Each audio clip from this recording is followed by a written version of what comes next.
A Soldier's Diary by Ralph Scott. Preface by Major General Sir Frederick Morris. Lord Robert Cecil has said that he is amazed at the false picture of war given by the history books, and that he trusts that the historians of the future will give us a better picture of what war really is than have historians of the past. I doubt if they will. They are concerned with the statesmen who direct and the generals who control, rather than with the soldier who fights. They have neither time nor space to concern themselves with the things that matter to the men in the ranks. We can only get the things that matter, the misery, suffering, and endurance, the filth, the horror, the desolation, which are a part, and the greater part even, of the most triumphant progress in modern war, from the men who have experienced them. The reason for the publication of this diary is given by the author in his entry for October 6.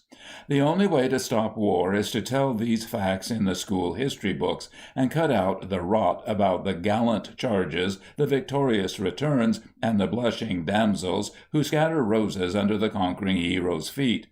Every soldier knows that the rewriting of the history books would stop war more effectively than the most elaborately covenanted league which tired political legal minds can conceive. Again, in the last entry of all, written after the author has been watching the Swedish royal troops changing guard at the palace, is there no one with the courage to tell them that war is not like this, that there will come a day without music and no admiring eyes, but when the lice are in their hair and the scabs are on their tongue? Surely our years of sacrifice were vain if the most highly educated people in Europe remain in ignorance of the real nature of war and are open scoffers at the League of Nations. These are not the words of a conscientious objector, nor of a neurasthenic, introspective man. They are written by a keen, healthy-minded, sport-loving young Englishman, who passed through the war at the front, did his duty nobly, and behaved with great gallantry. He describes in vivid, clear language just what he saw, and he does not cover up the horrors with fine phrases, but just sets them down in their place alongside the stories of devotion and sacrifice which make up the high lights in the picture. It is remarkable that this story, which even today makes one shiver, is not an account of the grim struggle for the defense of Ypres, of the grimmer fight through the mud to Passchendaele, nor of the great retreat when the Germans swarmed over our lines in March 1918, but of the period when the tide had turned definitely in our favor, and our army swept forward to final victory. It is an account of triumphant war, as seen in the front line. We are told that the public today is weary of war books. It may well be weary of war books of a certain kind, but I hope it is not weary of learning the truth about the war, and every word in this book rings true. One of the surest ways to get another war is to forget about the past war. F. Morris, 30th of November, 1922. Hear now a song of broken interludes, a song of little cunning, of a singer nothing worth. Through the naked words and mean may ye see the truth between, as the singer knew and touched it in the ends of all the earth. Rudyard Kipling. End of preface. Part 1. April 23, 1918, arrived at the Royal Engineers Base Depot, Rouen, and was delighted to find a pile of letters waiting for me. Damn fools that we are all fretting to get back into it again. The lines must be very thin nowadays.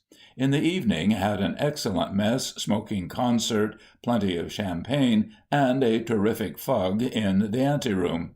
Heaven knows when we will have another night like this, as we are at the last outpost of civilization again. April 24. Wasting time all day at the demolition school. God, what fools we are! Up in the line, men are dying like flies for lack of reinforcements. Here are thousands of troops, and we cannot go because the Royal Transportation Officer's staff is too small to cope with the railway embarkation forms. April 25. Several fellows posted to companies today, so that it looks as if we shall soon be over the wall that Haig spoke about, and with our backs to it again. April 26. More demolitions. News still very bad. If they don't let us go to the Huns, methinks they will come to us. April 27.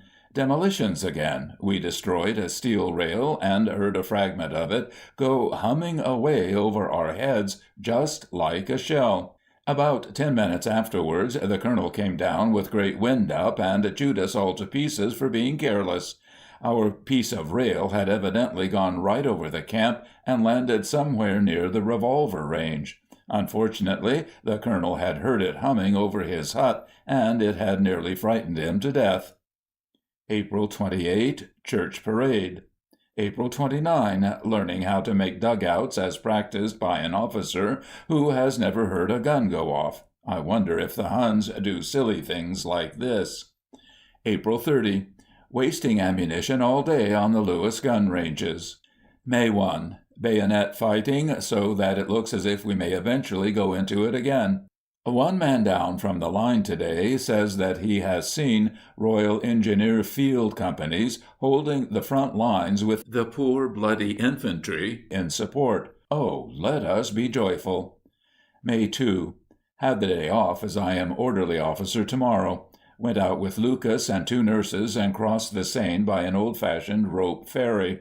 Climbed the hills on the far bank and spent a glorious day in the woods. Scenery magnificent and everything so unlike war.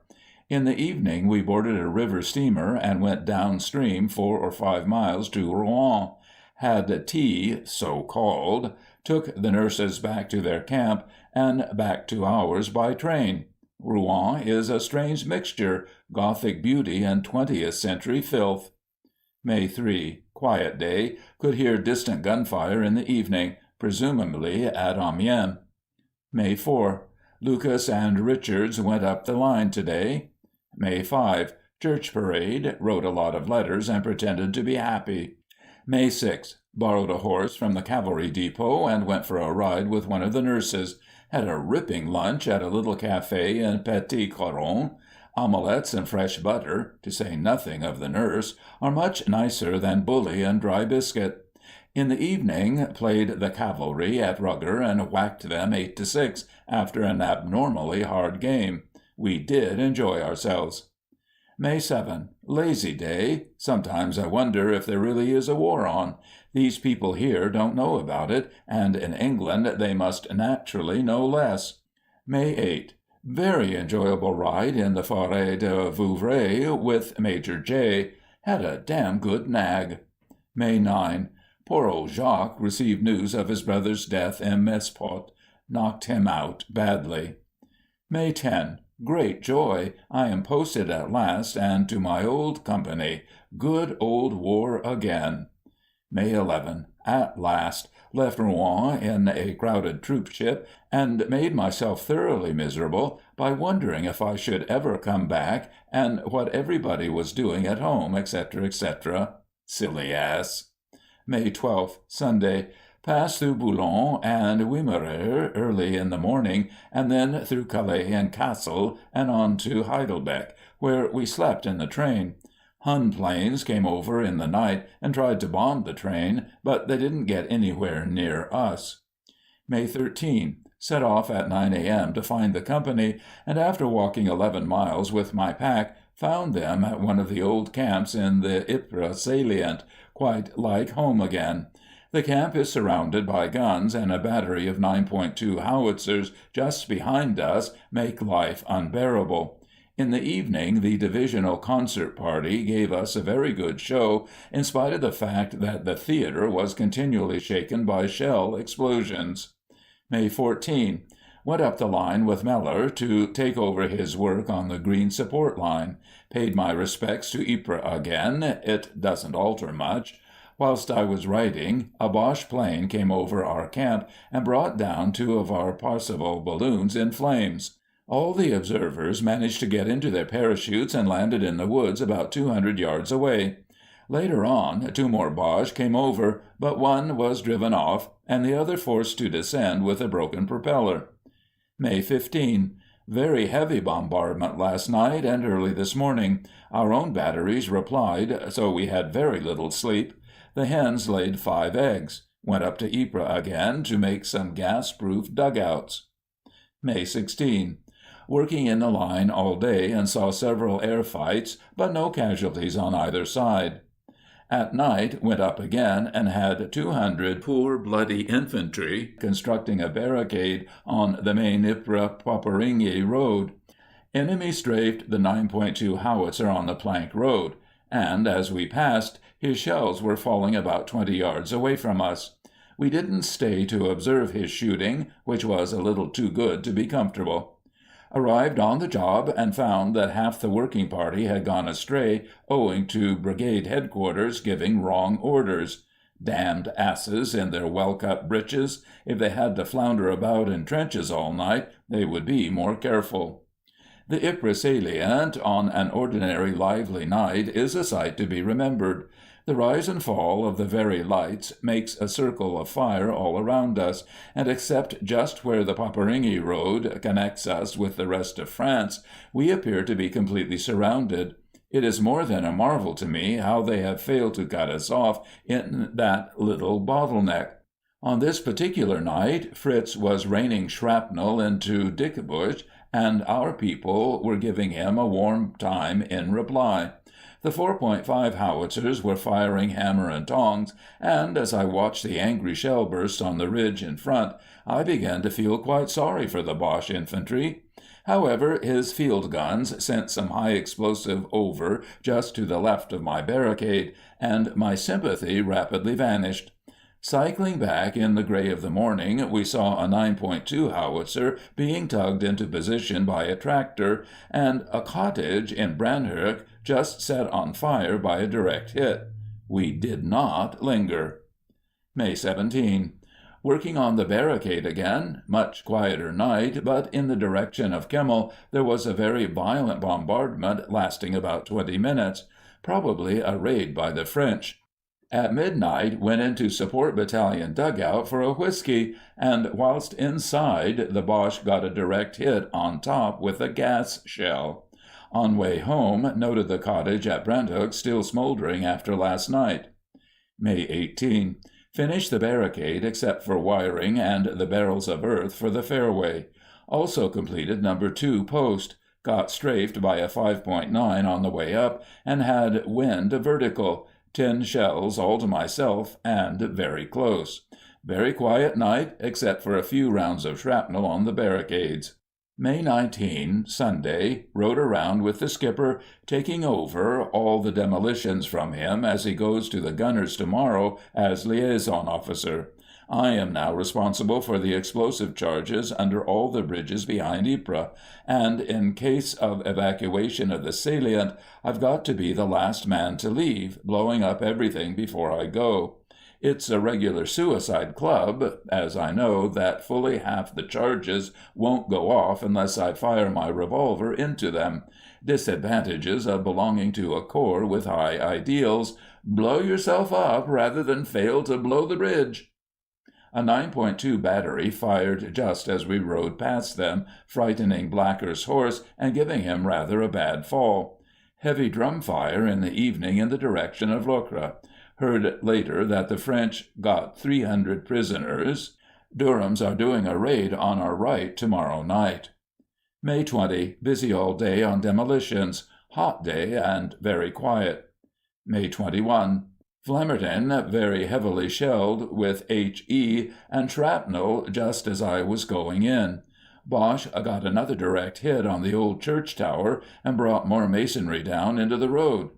Cycling along the switch road behind a lorry when a shell dropped into the swamp about 15 yards on my right. Tore some big holes in the lorry cover and splashed me with mud. Lucky the ground was so soft, or else I should have had a little more wind up. At night had 260 poor bloody infantry working for me on the Green Line. They are the best workers we've had yet, and only came out of the line last night. One of their officers told us a very amusing yarn of a patrol stunt which he did the other night.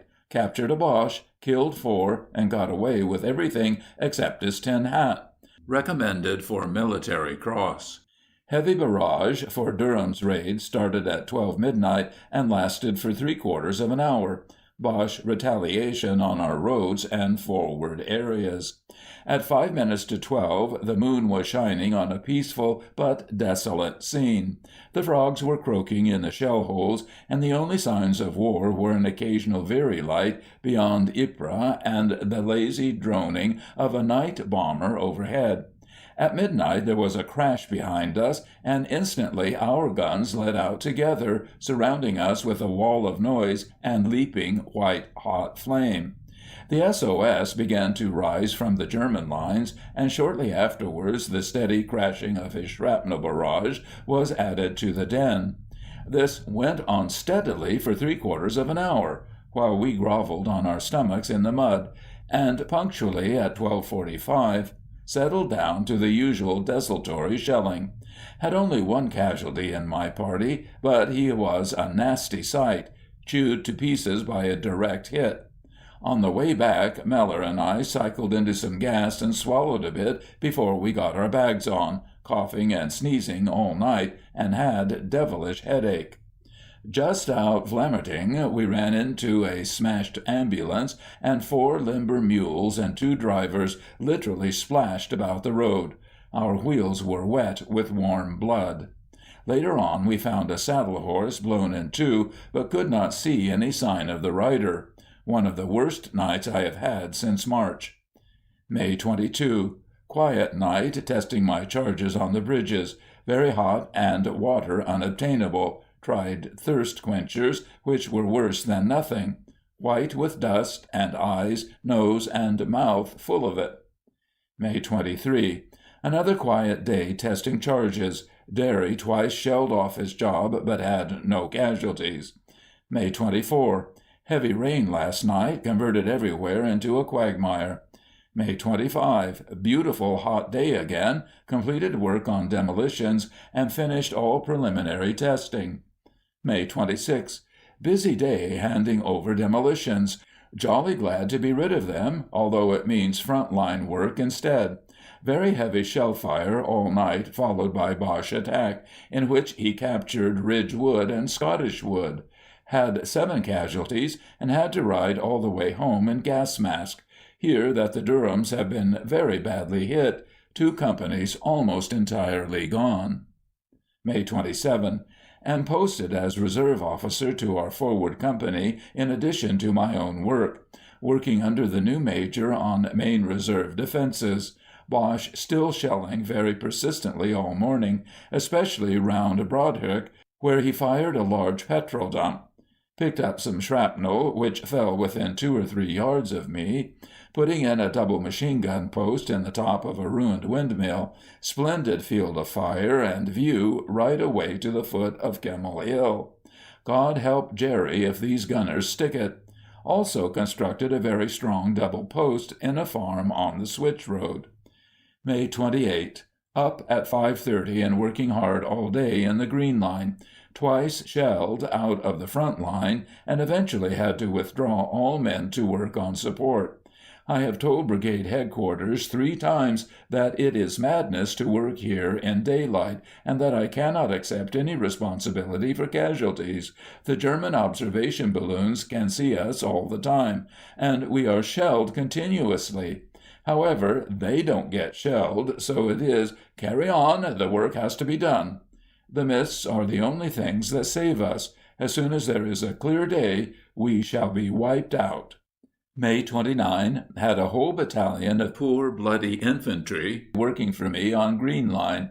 In this blasted exposed position again, it makes me feel like a high church curate walking naked down the Strand.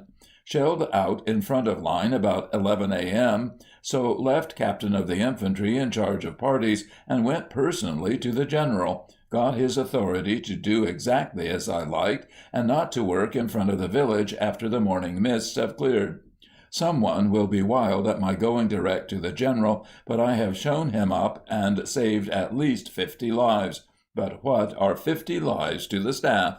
May 30. Tried the front line again, but Fritz knows we are there and shelled us out with low-bursting shrapnel. Nasty stuff. After the men had withdrawn, I went back to see all clear and was damn nearly hit by a whiz-bang. It burst in a pile of bricks about 6 paces away. I heard the explosion, and on looking up saw a column of bricks and debris just starting on its downward journey again. It rattled all over my tin hat, but I was otherwise untouched. Later on, some shrapnel whizzed into the parapet at my feet, and some more crashed through an old notice board by my head. Hadn't a single casualty all morning. My luck is still miraculous, and it seems to extend to the men. Boche airplane came over in the afternoon and brought down 3 of our balloons in flames. May 31. 2 companies of Fusiliers working for me on Green Line. Misty morning, so I started in front and got on very well for several hours. About 9 a.m. a 5.9 plowed into a breastwork that my corporal and I were standing on, explaining things to some infantry. 3 men were wounded and the work wrecked, although by all the laws of reason we should all be dead. Probably owed our safety to the fact that the earth was newly placed and the shell penetrated a good distance before exploding. After this, our wire was hit 3 times, and the men were getting nervous, so I withdrew to support, where we spent a fairly quiet day. Very bad news comes up from the south, and if the Boche successes continue, we expect to be attacked here. June 1. Uneventful day, except that there are rumors that we are going out of the line for a rest. Another huge piece of masonry was knocked off Lamb Church Tower last night and buried itself several feet in the pavement. I should think it weighs over 10 tons. June 2. Sunday, I think. Received orders to move out of the line and proceed to Army Reserve area for a rest. Great joy, and, as we are much below strength, expect the rest to be a long one. The men need it badly, and I suppose the brigade staff must get their hair cut. Company marched wearily through dear old Peringhi and spent a quiet night beyond. All officers had feather beds, although we messed in a granary. The whole road from Pop to Wormstadt was lined with temporary shacks and caravans where the refugees from Ypres are living. They were a noisy, dirty crowd, and the music from the estaminets was simply appalling. However, combined with French beer and women, it seemed to attract Tommy. Oh, ye women of England, could you but see your heroes now, singing songs of blasphemy and whist with naked whores. At home it is Sunday, and you are enjoying the beauties of a June evening after church. I daren't think about it, my imagination is too keen. June 3. Moved off early in the morning and had a long, tiring, and dusty march, after which we entrained for our final destination. We passed through very peaceful-looking country, and, although not interesting, it was like paradise after the desolation of the salient. From Railhead we marched to our final billets, and arrived there at 8:30 p.m., absolutely worn out. Like a damn fool, I carried 2 of my fellows' packs, but it makes them love me. June 4. Spent a very quiet day, washing, shaving, writing letters, and generally trying to forget the war. In the afternoon I cycled alone to Castle Hill, but it was a misty day, so I could not enjoy the view. Met a pretty little waitress at the estaminet on the top, where I drank a bottle of filthy wine. June 5. Did a little drill, etc., just to keep the men fit, and then went for a short ride. It is good to be with our horses again. June 6. Weather is very beautiful. Spent the day in meditating how I would love some books now. Gunfire is just audible at night. June 7. Appointed Lewis gun officer to the company, and spent the day lazily, apart from giving 2 lectures. June 8. We are going to move again, although, thank heaven, it is still westwards. At 1:30 p.m. received orders to meet Staff Captain at Brigade Headquarters at 2:15 p.m., and it is 12 miles away. What would they do with bloody fools like that in business at home? and they make just the same kind of mistakes when lives are at stake. Set off with 12 men as billeting party, and after a very tiring ride, reached the rendezvous at 6 p.m. to find the blasted captain not yet arrived. I would love to write down the men's remarks. When he turned up, he told me that our billets were a little farther on at the next village, but when I got there I found nothing arranged. After 3 hours' hard work, a great strain on my French, I had everything ready for the arrival of the company. Monsieur le Maire and the farmers were very obliging people, and extremely keen to help.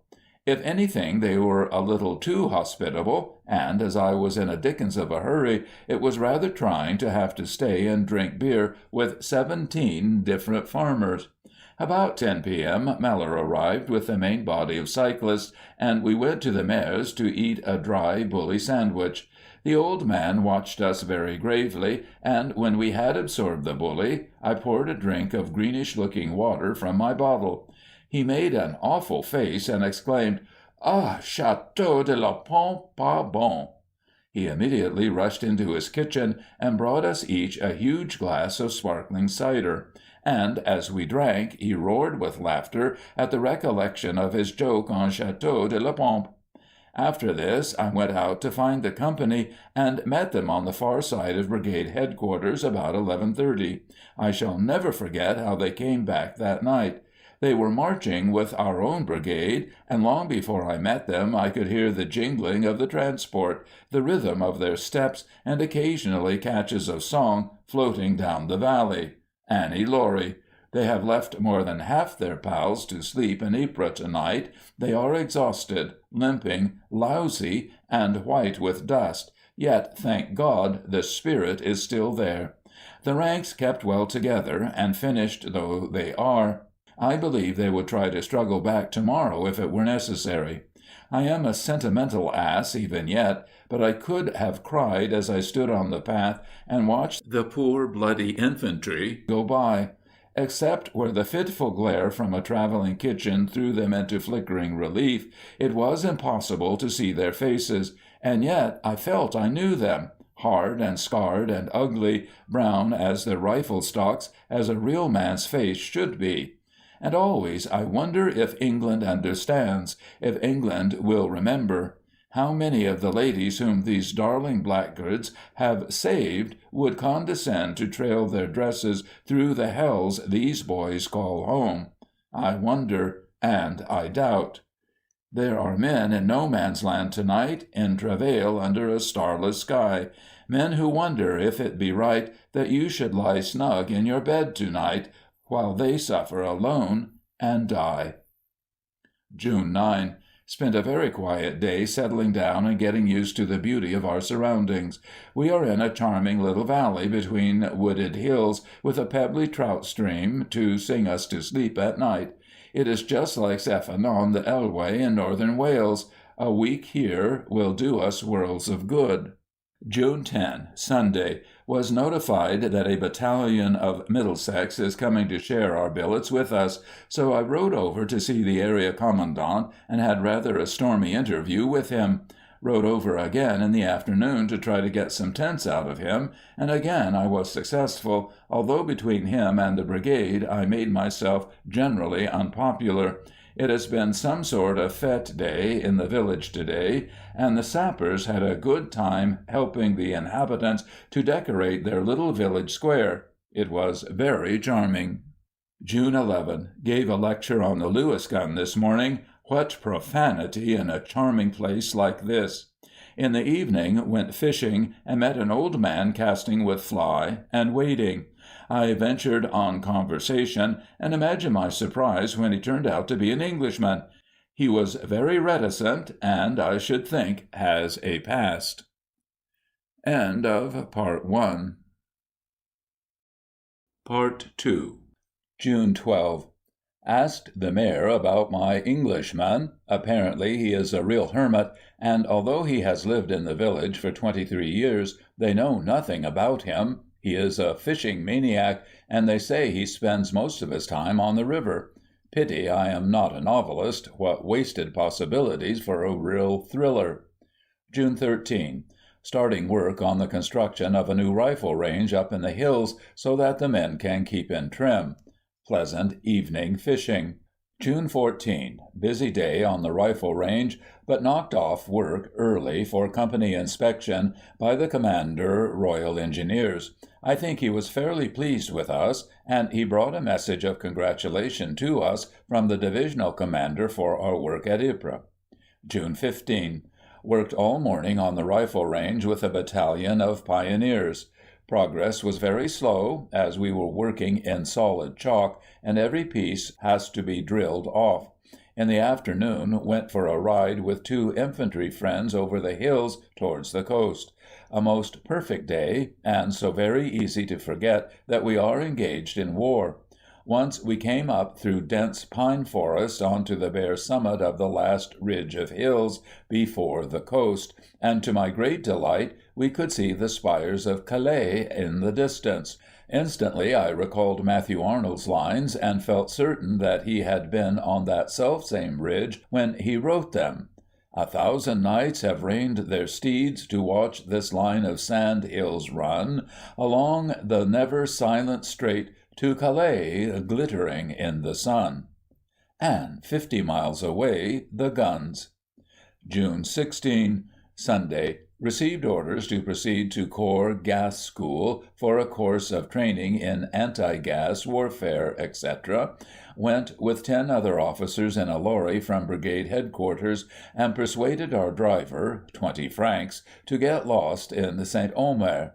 We had an excellent 4-course lunch in approved civilian style, and on arrival at the school at 3 p.m., well, since 'twas very clear we drank only ginger beer, faith, there must have been some stingo in the ginger.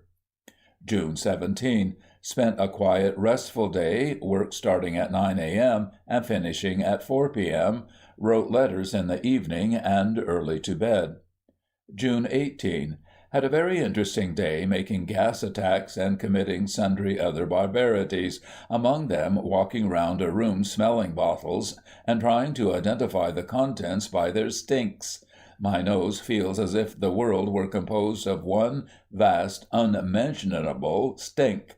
In the evening went for an hour's march in gas masks. What sublime, unutterable joy to get them off again.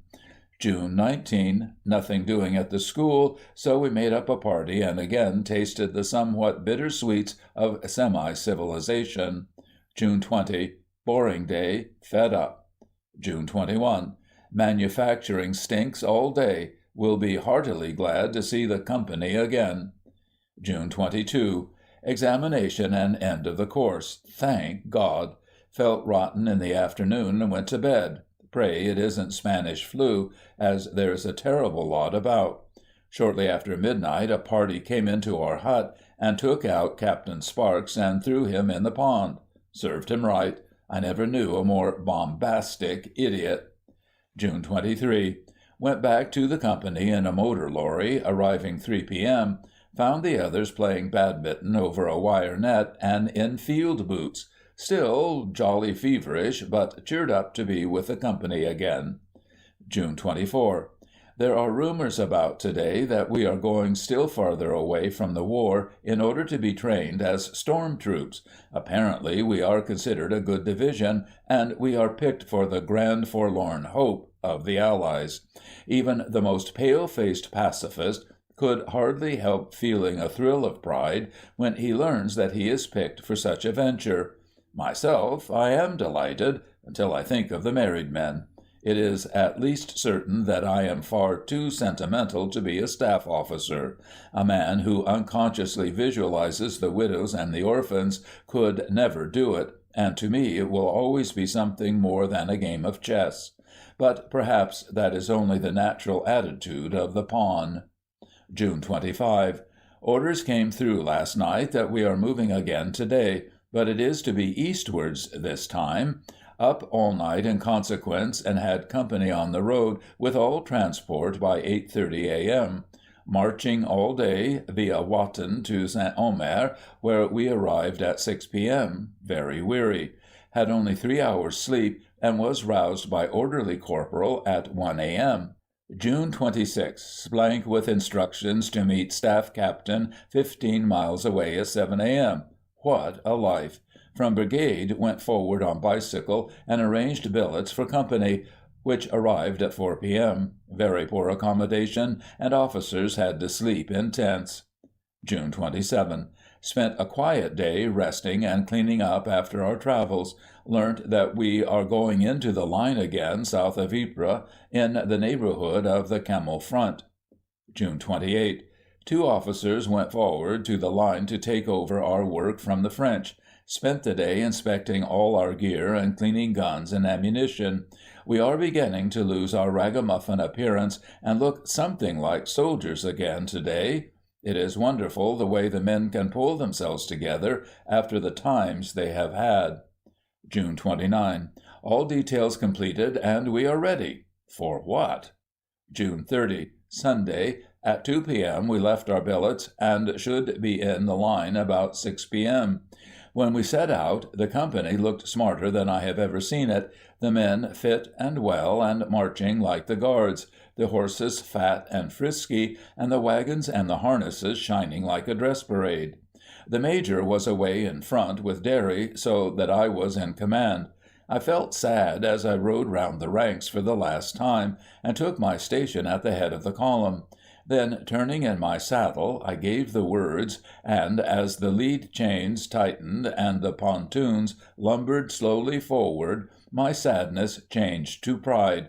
For the first time in my life, I was leading 250 magnificent men towards a battle, and I prayed that I might never let them down.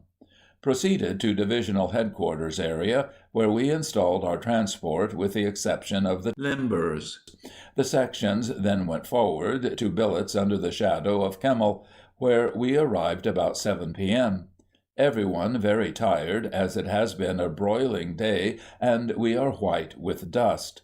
Our area does not seem to have been shelled very much, and the farms and cottages where the men are billeted are almost intact. We are, however, completely overlooked from Kemmel Hill and cannot move about in daylight. The tool carts were brought up and camouflaged after dark, and when all was settled and the men had had a meal, I went to investigate my billet. It is a small room 10 feet by 6 feet, and, with the exception of a similar room adjoining it, is the only remaining part of what has once been a decent cottage. The walls were peppered with newspapers printed in 5 different languages, and the general filth of the place was beyond description. Following my usual practice, I put Marjorie's large photograph in my map case and hung it on the wall, after which the place looked a little more cheerful. However, the guns were very active, the lice were even more so, and not even the comfort of her photograph could induce me to fall asleep. July 1. Got up about 11 a.m. and spent the day until 4 p.m. lying in the sun and listening to the Decca and the guns. The last of the French officers left us today, after marking on our map where 2 women are to be found on the Stevensward Road. Thank God we are not like that. About 4:30 p.m. all officers cycled forward to inspect work. Everything is utterly destroyed, and the once prosperous little town in front of us is now nothing but a pile of bricks. It requires large parties of men working all night to keep one road clear for the transport. When one considers that the town has been utterly wiped out in 2 months, one can form some conception of the intensity of the German shell fire. After struggling through the debris, we left our cycles behind a hillock, entered a trench, and walked round to the front. Away on the left we could distinguish the ruins of Ypres shining faintly in the evening sun, and smoking under a desultory bombardment. Closer to us was the brick pile and swamp once known as Dickebusch, and in front, a few hundred yards away, the bulk of Kemmel Hill towered over us. 2 months ago I saw it covered with beautiful woods and peaceful rest camps. Now it is a bare, brown pile of earth, and only a few shattered tree stumps in the shell holes remain to mock the memory of its verdant beauty. The whole of Kemmel Hill and the valley and the ravines in front are one solid mass of shell holes. The earth has been turned and turned again by shell fire, and the holes lie so close together that they are not distinguishable as such. The ground in many places is paved with shrapnel balls and jagged lumps of steel. In 10 square yards you could pick up several hundredweight. There was a magnificent view of all the Boche forward lines, but of course he has a much better view of ours, and also of our back areas. They say it is death to move a finger in front of the hill, and all our work will have to be done at night. On our way back we came across an old French battery position, which had apparently been defended to the end in the great struggle. The guns were right in the open, and must have caught the full blast of the German fire, for the limbers were all shattered to pieces, and many of them were turned over into the shell holes. The gunners were killed to a man round their pieces, and could have no finer monument than their pile of empty shell cases. Their bodies still lay there, unburied, mixed up with the carcasses of the horses with which they had tried to get the guns away at the last moment. Some were headless, limbless, and with their entrails strewn around them. Most had had the clothing blown from their bodies, and some had been half eaten by the rats. A noble end, and yet how infinitely better if such true nobility could have served a better cause. Or must we, in despair, admit our civilization is to be a sham, and war the only reality which can show us at our best? If any man had the power to picture the fearful indescribability of that scene, I vow there would be no war. But it is not to be. The world is so utterly detached from all this blood and carnage, it doesn't worry them. And besides, they must have recreation. The strain is so terrible, you know. They can hardly stand it, poor things. And besides, the air raids, terrible. Meantime, we die without recreation. Father, forgive them, for they know not what they do. July 2. Before turning in last night, I spent some time over my maps, and have now got a pretty clear idea of the hopelessness of our position. There are no trenches, but we hold a broken line of outposts about 500 yards in front of an old main road which we are defending. The key of our position is one solitary hill, a small symmetrical hump not more than 100 feet high, and entirely overlooked by Mount Kemmel, which is 10 times higher, and yet the whole line in northern France, and perhaps the result of the war, depends on our holding this little hill.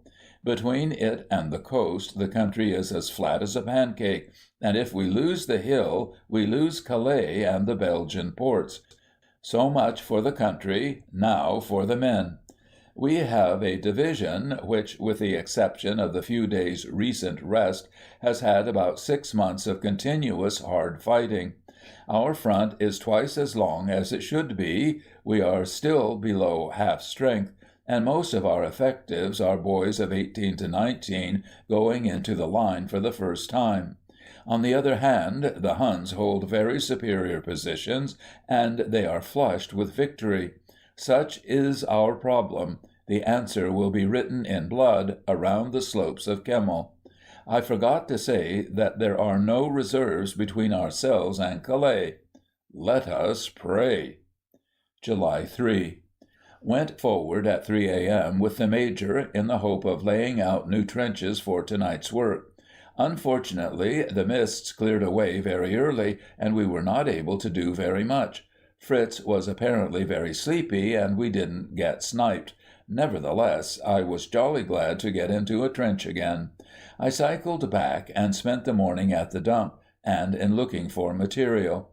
In the afternoon went forward again with my sergeant to show him the work, but was not able to do much, as the snipers were very active. Went forward again in the evening, did another reconnaissance, and got a party of about 30 men out on the job by 11 p.m. We were trying to put a belt of wire across the end of a valley, which offers a covered advance to Huns. Progress was very slow, owing to persistent enemy machine-gun fire and horrible condition of the valley bottom. Fritz had apparently brought a gun forward, specially to shoot up the gully, and we had to spend most of the night on our stomachs. In addition, the transport got lost, and we were held up for lack of materiel. July 4. Got back to billets about 5 a.m., having been on my feet 26 hours. Had a few hours' sleep, and went forward again with 10 men, showing them the tracks, etc., so that they will be available as guides. Went forward again at 8 p.m., and after a terrific struggle, got 2 pontoons of material behind the hill by 11 p.m. On way up, an 8-inch shell landed between the wagons and knocked out 2 men whom we left with Royal Army Medical Corps. The horses were terrified, and in trying to hold them, Baker was knocked down by one and badly kicked. I wanted him to go back, but he insisted in carrying on. There was heavy shell fire all the way up, and I was damn glad to get them all under cover. Work on the valley was again very slow, owing to heavy machine-gun fire and lack of carrying parties. Jumping up into a shell hole when the fire was rather hot, I caught on some wire and ripped my leg, and also cut my left breeches leg right off. When the men had gone back, I tried to do some more taping out before the mist cleared, but could hardly drag myself along, and nearly fell asleep in no man's land. July 5. Got back to billets to find that Derry had gone sick. More work for the rest of us, and we are nearly tired out now. In the evening, Blacker crocked up and went sick, too. Pure, undiluted funk on his part. 3 officers left now to do the work of 10, and the Major will go soon. He hasn't been to bed for a week, and must have walked at least 25 miles every day. I had a talk with him, and persuaded him to order the transportation officer up from the horse lines, so that will make 4 of us. I have got 2 brigades to look after now. Forward again about 7 p.m., and nearly completed wire across the valley in spite of usual machine-gun fire. 2 men hit in my party. Heavy shell fire all night. July 6. Coming home about 4 a.m., I met the Major alone, and, although nearly finished, I went back to help him to lay out a new line. Poor old Major is nearly done, but he will drop before he gives in. I hope we can last until some more officers come, but my eyes are jumping and my head sings like a tornado. How few people must know what it is like to be really exhausted in the body, and yet to have a mind which drives you on. To make your heart and nerve and sinew still serve your turn long after they are gone, and so hold on when there is nothing in you except the will which says to them, "Hold on." I hope we can. July 7. Beginning to get used to feeling tired and think we can stick it now. We are all jumpy and are too far gone to talk or read the paper. The Decca hasn't been touched for days. Had another cruel night and was on the go for 12 hours. Finished wire across the valley and got well on with digging reserve trenches and wiring reserve line. July 8. Had 3 hours sleep and went up again at night after a heavy afternoon's work. Very heavy thunderstorms all night made it almost impossible to move about. Was so exhausted with falling into shell holes that I started to crawl about on my hands and knees in the mud. Once I almost cried with sheer weakness. On way home I fell off my bike and was so weak I had to leave it in a shell hole. Once or twice I touched my revolver. There's always that. It is a terrible thought, and even now, half an hour afterwards, I can't understand it. How much less can people at home? July 9. Slept a bit, worked all afternoon, and up again at night. Heavily shelled on way up, but no casualties. Completed first wiring of left brigade front, and most of their digging. Did an early morning reconnaissance with Major and Brigade Major, having been on the go 15 hours. I think we can keep it up indefinitely now, but where our strength comes from I don't know. At least 18 hours per day. July 10. Usual sort of day. Had to walk all the way to line and back as it was impossible to get a bike through the mud. Wretched night with pouring rain and howling wind. 2 poor devils killed. July 11. Usual day. Started clearing new wood for digging tomorrow night. Whole area heavily shelled. Could sleep forever and would dearly love to die. July 12. Went up in the afternoon to take over 2 more jobs. Making a new roof for left brigade headquarters and tunneling an underground first aid post for the Middlesex.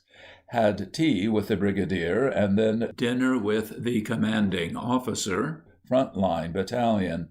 It is already very amusing the way in which some of these old-time regulars endeavor to preserve their mess formalities. The dugout couldn't have been more than 12 feet square, and yet they managed to produce quite a respectable 4-course dinner for 7 officers. It was handed on to the table by a perspiring orderly who crouched in the entrance to a tunnel which could not have exceeded 3 feet by 4 feet. How the food was cooked I could never imagine, but the smells of cooking leaked out from behind the orderly, and somewhere in the depths of the blackness behind him there was a voice that swore mightily and frequently. I judged that the voice had produced the meal, and also that it had been a hot job. Most of the soup got spilt before it left the end of the cavern, but the smell was excellent and gave us quite an appetite for the tinned salmon which followed. This had been brought up with ammunition and a bottle of execrable French vinegar from division that very afternoon. The next course was excellent. Roast mutton, procured as the result of dark dealings with the Army Supply Corps, fresh peas from heaven knows where, and lastly some sauce made from mint which they said had been growing last night in no man's land. The sweet was a treacle pudding. We drank thin whiskies and sodas, which were distinctly lukewarm, in spite of all the doctor's efforts to keep the stuff cool. All things considered, a very enjoyable meal, and a great credit to the voice. Did a hard night's work, and got back, feeling as if I could sleep forever, about 5 a.m. July 13. Was up again about 10 a.m. and inspected explosives before lunch. Then up the line again to start another mining job, B Company Headquarters Front Line Battalion. Have now got 2 big mining jobs in hand, and the colonel absolutely refuses to send me any timber.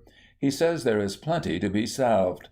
True, O King, but to call it firewood would be flattery. However, it doesn't matter. If the whole damn shaft falls in and kills 20 men, there are plenty more in England. Life is much cheaper than timber.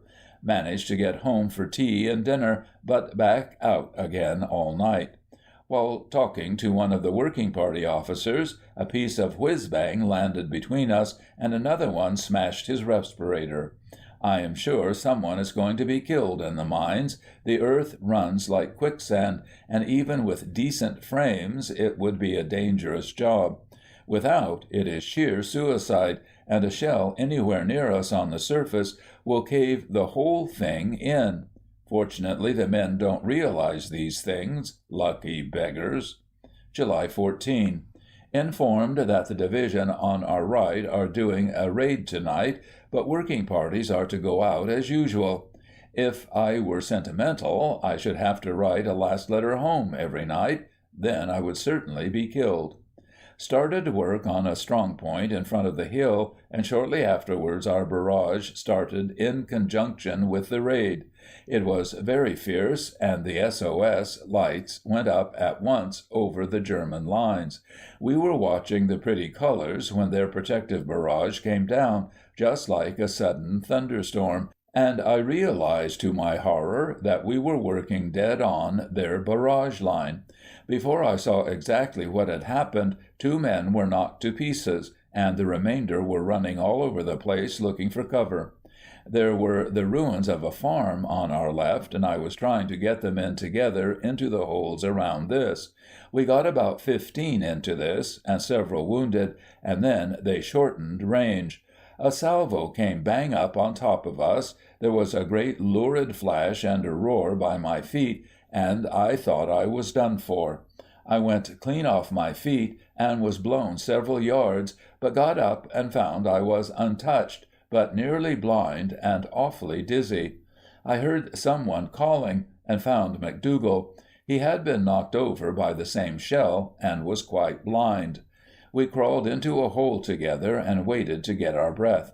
The shells were coming just round us in solid masses, so close that we could feel the earth heaving, and once or twice we were half buried. I had lost my bearings completely, and McDougall was still blind and apparently dazed, for he wouldn't answer when I shouted in his ear. Then I felt alone, and I thought I would go mad. There were rats in the same hole with us, screaming with terror, and all the time those blasted shells, crash, crash, crash. I felt I must do something, so I looked over into the next shell hole and saw that it was part of an old trench. I shoved McDougall over, and together we flopped down into it and felt much safer, as it was deeper than the one we had left. Then I started to crawl along the trench, and to my great delight we found some of the men. For 3/4 of an hour we lay in that ditch with the earth jumping and falling all around us. At times the whole trench seemed to move 3 or 4 feet. A ration party out on the mule track hadn't got much good cover, and we could hear the poor devils moaning and screaming as some of the others tried to drag them back to the aid post. Some of the kids in our trench began to cry, and I felt like it myself. We were all choking, and the valley was so full of smoke and dust that I couldn't even see the very lights, which were less than 300 yards away, only the great red splashes of fire where the shells burst. It seemed to last for hours, the steady crashing of the bursts, the whine of the flying pieces, and all around the screaming of shattered men who had once been strong. And then the smell, which, if a man has known it once, will haunt him to the end of time, the most sickly, nauseating stench in the world, the combined smell of moist earth, high explosive, and warm human blood. God, in thy mercy, let me never again hear anyone speak of the glory of war. About 1:30 the noise stopped, almost as suddenly as it had begun, but he put down 2 more barrages, one at 2 a.m. and one at 2:30, had an awful headache when I got to bed. End of Part 2. Part 3. July 15. McDougall gone down with shell shock and blindness, but I managed to turn out, although very sore and stiff. That shell must have been mighty close, and everyone is agreed we should be dead. Dinner with the colonel again, and promised to repair his dugout, which got badly smashed up last night. Desultory shelling all night, but comparatively quiet. My head feels like a concertina, and if we had more officers I would certainly go to hospital. However... July 16. All my men were sent back to the reserve line today for a rest, but as we are so short of officers, there is no rest for me. In fact, the work is rather more, and I had a very heavy time explaining things to the new sergeants. Machine-gun bullet hit a stump about a yard in front of me and drove a lot of dirt and splinters into my face. I am worn out. July 17. Was coming home this morning about 5 a.m., very weary, when Jerry put down still another barrage. There were no trenches handy, and I spent a nasty half-hour in a ditch on the side of the track. When you have once been strong, it is awful to lie in a ditch and quiver like a jelly when shells are falling 50 yards away. I am going all to pieces, and my imagination is killing me. Last night I was alone inspecting the wire when, for some hellish reason, I saw a picture of myself disabled by a bullet and lying for hours until I bled to death. Days it would have been, for my vitality is tremendous. For several minutes I couldn't move, covered with a clammy sweat and paralyzed with fear. Great wind-up today. The Huns are expected to make their last effort for Calais tomorrow. Every available man working on battle positions, and all guns fired a counter-preparation on German roads. If they do attack, seriously, it will be the end of my diary. July 18. Working like devils all last night, and then spent an awful hour before dawn, standing to and waiting for the attack. Every time an odd shell came over, we held our breath and waited for the crash of the general bombardment. The strain was terrific, and my stomach felt as if I had eaten a whole live jellyfish. The attack didn't come. 24 hours reprieve.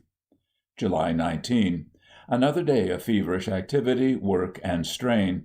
I have been thinking of Piccadilly Circus, and wonder if they realize how very near they are to the end. Reconnoitered an old farm with a view to erecting a brigade headquartered there, in event of retreat to reserve line.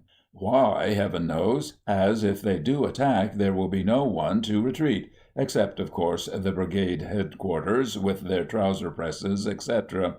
Derry came back to us and is going to take over this work. Did very well in the line at night, and completed wire to right brigade in spite of heavy shell fire. July 20. Words fail me. A new officer has arrived, and I am going to have a rest, at least a comparative one, on the reserve line. After starting the parties, I spent the night advising the poor bloody infantry on trench drainage, and got soaked up to the waist. Got 3 hours' sleep in my soaking clothes, as German attack is still expected. I wish it would come. The strain of waiting is terrible. July 21. Life is getting quite enjoyable again. Spent the night handing over to new officer. The company has received 4 more Lewis guns, which I think shows better than any words how well we did in the retreat.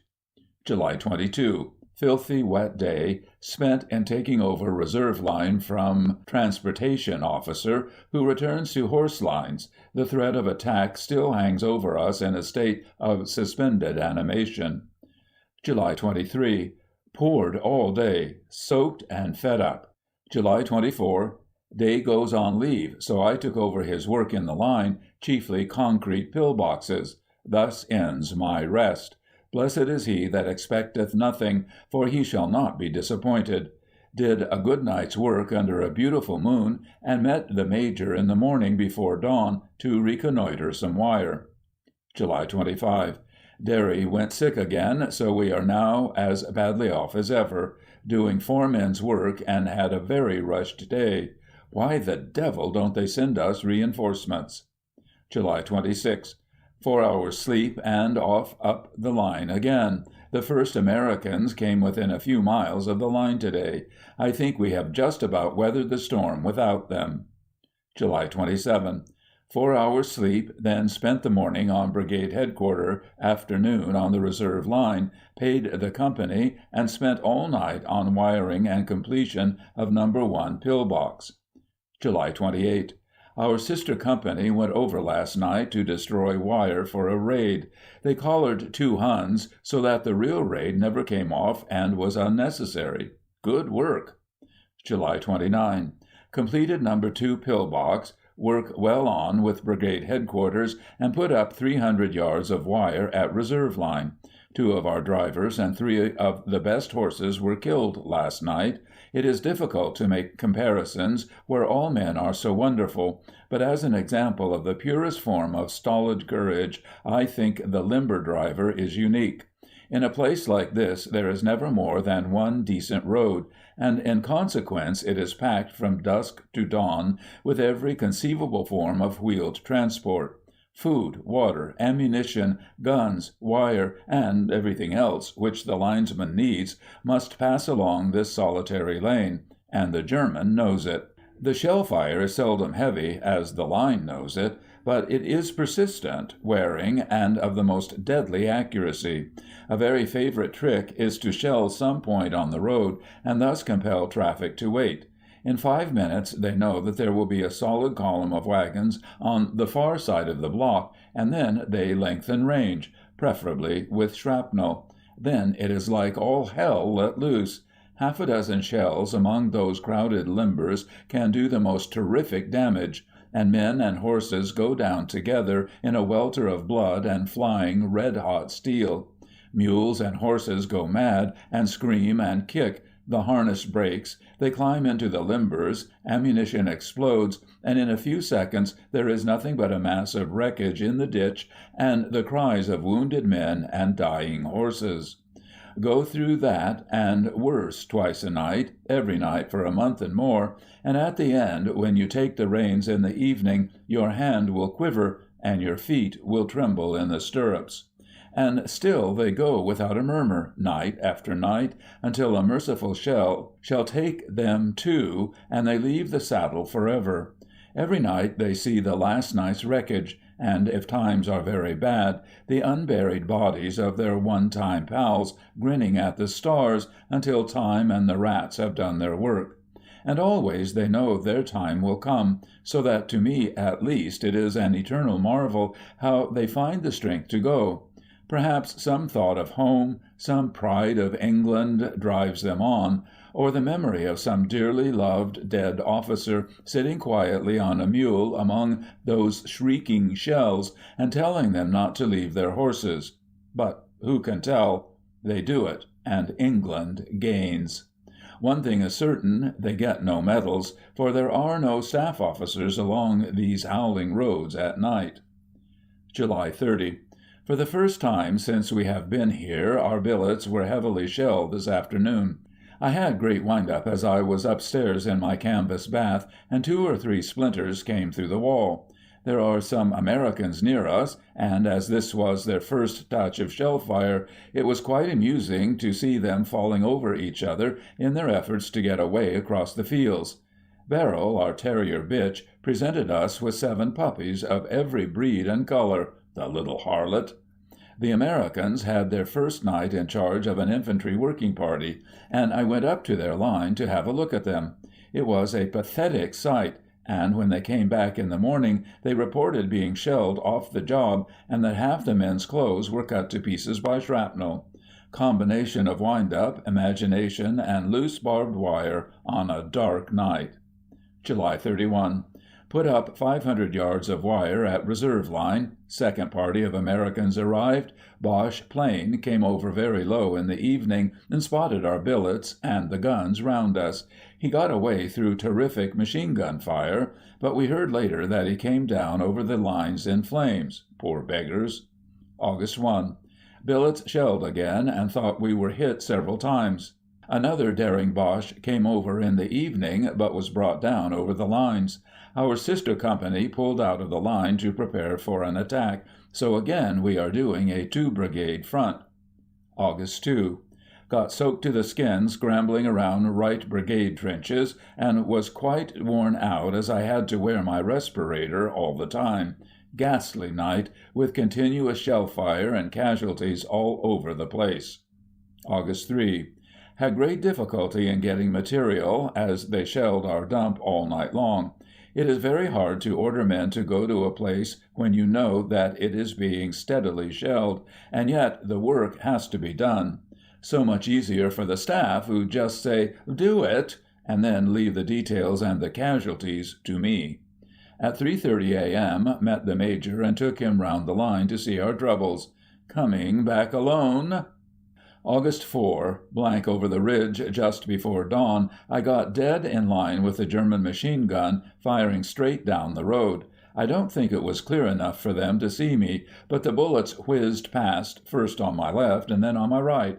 I had to lie down for several minutes and watch them kicking up sparks on the road a few yards ahead. Most unpleasant, and I found it another indication that my nerves are slowly giving out. August 5. Heavy barrage in reply to a raid by the division on our right interfered with work and caused several casualties among the carrying parties. August 6. The men had a night's rest, but I was out all night with 2 sappers laying out tapes and notice boards in preparation for the attack on the 8th. Several times we had to go well out into no man's land, and once I was quite lost for about half an hour. August 7. Was out all night trying to get some work out of the Americans, but found it a hard job as they are not yet accustomed to working under shell and machine gun fire, and are very nervous. Among our own men I would have considered their behavior rank mutiny, but I kept them at it until 3 a.m. and got 150 yards done. Have never been so unpopular or so violently cursed in my life before. In the course of the wire we came across a shell hole with a mule and 3 rotting Frenchmen in it, and the Americans were very worried that they had not been buried. Poor devils, they have a lot to learn. The Merriway attack. The events that follow are necessarily somewhat confused, both from their own nature and from the fact that I was not able to set them down until some 10 days after they occurred. They fell out somewhat as follows. The Merriway had once been a decent road, but after the fighting in June there was little left but a shattered track running at right angles to the main lines of trenches. The Huns had pushed out a very considerable salient on both sides of this track, and as their ground was rather higher than ours, they were able to make life very unpleasant for every one around them. With the threat of more German attacks still hanging over us, and the men quite worn out, the staff decided that we must keep up our morale by trying to lower that of the Huns. An attack on the Merriway salient was decided upon as the best way of doing this.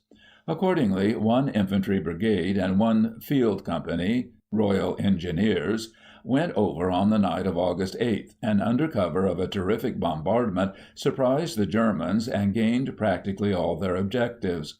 All was quiet for 2 days. The field company put up quantities of barbed wire, and the staff went to sleep to dream of medals. The morning of the 11th was cold and misty, and to our great consternation the Huns delivered a very heavy counterattack. This was quite successful, and we were all driven back, with the exception of 1 post, which held out on the Merriway. Here about 30 Huns got held up against our wire, and all surrendered, although most of the men wanted to shoot because we were too weak to find an escort. However, we sent them back with 2 men, but seeing that our flanks were gone and how weak the escort was, they strangled the 2 men and joined the fight. Everything was now completely mixed up, the gray-coated figures were all around, and odd groups of men were fighting detached battles for their own skins against heavy odds. Our telephone wire was cut, and rockets were useless because of the mist. The casualties were heavy, and it looked as if the line would go. Then I saw Bradley, a fearsome sight, with a piece of his scalp hanging over his ear, and his face covered with blood, trying to collect some men. I joined him, and we got a few together and went forward again.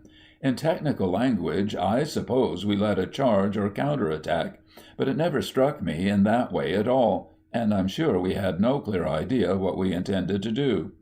Bradley was mad, and we went at the first group of Huns we saw. There was a tussle, we killed 2, and the rest surrendered. Bradley collared one of these himself, a poor miserable kid not more than 20, and I remember the sight of him put heart into us all. In all, we got forward about 200 yards and got in touch with the Merriway post, although, of course, we were still a long way behind our original line. This restored the line a little, and instead of pushing through the gaps on either side of us, the Huns hesitated a little and finally dug in about 50 yards away. All the infantry officers were killed, and everyone was out of touch, so that the Huns were not followed up. During the day, reliefs came up, and at night brigade reported that we held a line of posts in touch with one another about halfway between our first and second positions.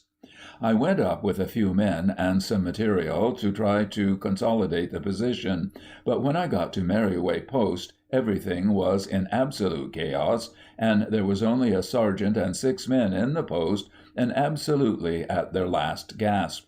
Apparently they had been attacked again during the day, and had only just kept off the Huns after suffering heavy casualties from trench mortars. It was obvious the Huns thought a lot of this post, and I felt sure they would try to take us during the night. I put all my men on and tried to strengthen the place with sandbags, and made it a little deeper by lifting some bodies out of the bottom. I had 19 men with 150 rounds each, and one Lewis gun with several thousand rounds. This I placed at the end of the trench to fire up the track. About 11:30 we were shelled heavily without sustaining casualties, and immediately afterwards a crowd of infantry, about 100 I think, made a dash at us, chiefly down the old track. The Lewis gun opened at once, and I was terrified to find that the Huns had a gun on our flank, which was shooting straight at our gun and right into the trench. The gunner was killed at once, and Cox wounded, so that the gun was silent. Then the infantry sergeant took it and was shot dead immediately. I shouted to the men to keep shooting at the infantry in front, and I took the Lewis gun myself and turned it round at the German gun. I waited for him to shoot, and then fired at the flash and silenced him. I noticed that the men's firing had died down, and on looking to the front I was relieved to see that the first attack was beaten off. We must have killed a lot, as they were right against the skyline, and there were a lot of them moaning about in front. I felt certain we could hold them if we could keep their guns quiet, so for the next 20 minutes we worked like fiends to raise some protection across the open end of the trench. Then they came again in a sudden rush, but I must have damaged their gun, and without that to help them, we could turn our gun right into them and easily held them off. A small party sneaked close up to us on the left, away from the gun, and threw some bombs right into us, blowing an infantryman to bits and wounding a sapper. Then they shelled us steadily for half an hour, and got one of the lookout men in the shoulder. Another rifle useless. At this point we had our one piece of luck, found a rum jar with just enough in it to give each man a mouthful. It put new heart into us and helped us more than 20 reinforcements. Everything went quiet for a time, and in thinking things over, I had an awful job to keep myself under control. The men were wonderful, but there were only 13 of us left, and fully 200 Huns all round. During the lull, Cox died in my arms. He was very game, but just before the end he sobbed like a child. "My wife and Kitty, oh God, sir, what's going to happen to them? Poor kid, poor kid!" And so he died. Shortly afterwards they came at us again, and thank God none of us realized how many there were. On the right, where the gun was, we held them off again, but we were hopelessly outnumbered, and a German officer and a small party actually got into our trench at the other end. I heard the row, and, leaving the gun with Willis, was just in time to see a man kill the officer with his bayonet, and the others cleared off again. They were very close all round us now, and as we could see nothing, I told the men to keep their ammunition, and then split them up, some to shoot forward and some to shoot back. I was frightened that we should be bombed, and sure enough they started, but the throwing was rotten. And then once more they tried us. A bomb came right in the trench and laid out 2 more men, splashing me with blood. We shot like fiends, and the gun was nearly red hot, but they were too many. About 8 men got into the trench, and then we all went mad. It would be impossible for me to give an accurate description, because there was just one fierce, wild tussle. They tried to get at Willis and that blessed gun, and we tried to keep them off. We were too mixed to shoot. They used a sort of life-preserver, and we used our bayonets taken off the rifles. A German about my own size slipped into the trench behind me, and I just turned in time to duck under a swing from his preserver. What I was doing I shall never know, but by instinct I got my left hand on his throat, and before I knew what had happened, I had got the bayonet dagger-wise a good 6 inches into his chest. He went down without a groan. There was no one in front of me, and I turned to find a big Hun with his back to me, and a life-preserver raised to hit MacDonald, who had his back to the Hun, over the head. If I had had sense, I would have stuck the bayonet into his back, but I was absolutely wild and dropped it. Before the Hun could strike, I got my hands on his throat, and we fell down together. I fell underneath, but got on top and pressed until I thought my fingers would break.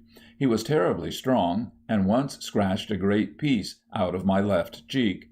Gradually he weakened, and I kept my fingers on his throat until he died. Much the same thing had happened to all the other men except one, who got badly mauled about the head and died shortly afterwards. For a moment I felt we could fight the whole German army, especially when I saw MacDonald smash in a German head with the rum jar. Now the survivors were shouting for help, but that blessed Willis, ex-jailbird, was sitting with the gun out in the open, regardless of everything, swearing like hell, and none of the Huns seemed anxious to accept the invitation. We were all clean crazy, and I even had a job to keep the men in the trench. MacDonald said something about Cox's missus and wanted to kill 10 of the bloody bastards. During the whole of that bloody night, my hardest job was to restrain the men in that moment of semi-victory, for it was still 2 hours until dawn. 9 out of the 19 of us were either dead or dying, and all the rest of us were damaged in some way. Throughout the whole night I had never thought of anything but death. Relief, I knew, was impossible. If we surrendered, they would kill us, and I never dreamed that we could really hold them off until dawn. Writing now, it would be easy to imagine impressions which I never really experienced, but I can safely say that throughout the whole night I calmly regarded myself as a dead man. It seemed quite natural that I should be, and I can't remember that I had the slightest regret. It even seems now that in some queer way I was distinctly happier and more tranquil than I had ever been in my life before. I felt nobler, mightier than any human being on earth, and death seemed welcome as the only fitting end. Recalling some of my previous entries on the subject of war, I cannot understand my feelings on this occasion, and can only repeat that it was so, perhaps something of the stern joy which warriors feel in foemen worthy of their steel. It was therefore almost with a feeling of annoyance, of having been cheated of something, that I saw the first streaks of gray beyond Kimmel. I thought they would still make a last effort and waited, but we shivered in vain. In the semi-light we managed to get an odd shot at some of them who had been behind us as they went round to the front. We shot 2 or 3 more this way. Then I left my sergeant in charge and went back for a crawl to see what I could find. It was almost light now, and after about half an hour I came across a picket. They firmly believed we were all dead, and said so, and once more that odd feeling of annoyance returned. I remembered that during the night I had visualized the brigade report on the whole business. Their Lewis gun was heard firing until early in the morning, but it was impossible to reach them. However, I went back, left some fresh men in the post, and brought my fellows out, leaving orders for the dead to be brought down during the day, if possible. As we went back past brigade, I dropped in to report. The general had apparently been up all night and looked very worried. He insisted on seeing the men. They were lying in the mud outside, bleeding and swearing, an awful but a sublime picture. He was deeply moved, and several times under his breath I heard him say, "Marvelous, marvelous, wonderful." Afterwards I was told that there were tears in his eyes when he went back into the dugout. He has had an awful time, poor beggar.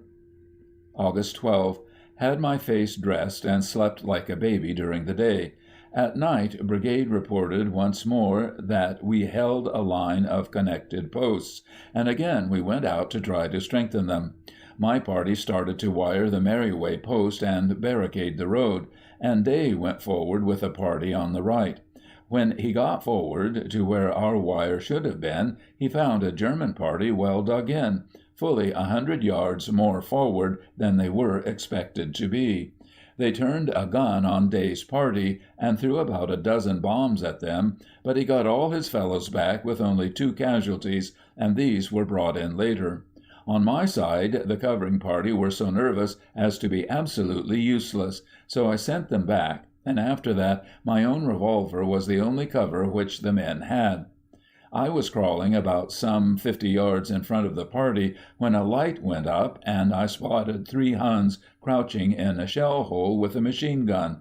I had no bombs, so I went back and told the infantry officer, but he would not do anything. We ceased work about 25 yards away from them. We found the mutilated body of an infantry officer who was killed on the 11th, and brought it in. On calling at headquarters on the way back, we were informed, as we now knew to our cost, that our posts were all much further back than was at first thought, and in some places the Huns were even on the near side of our wire. But for our great good luck in getting bombed, we should probably have gone out and wired between the German outposts and their main line. I have seldom known the line to be in a more chaotic state, and I think one more attack would just about put us beyond the count. Everyone is nervous, and no one knows where anybody else is. End of Part 3. Part 4. August 13. Went out after dusk with an infantry subaltern to try to get in touch with a post reported to be on the left of the Merriway post. We groped about without success, and eventually saw about 20 figures moving about in one of the camps behind us. They were not more than 30 yards away, so we took them for men from the post we were in search of, and did not challenge.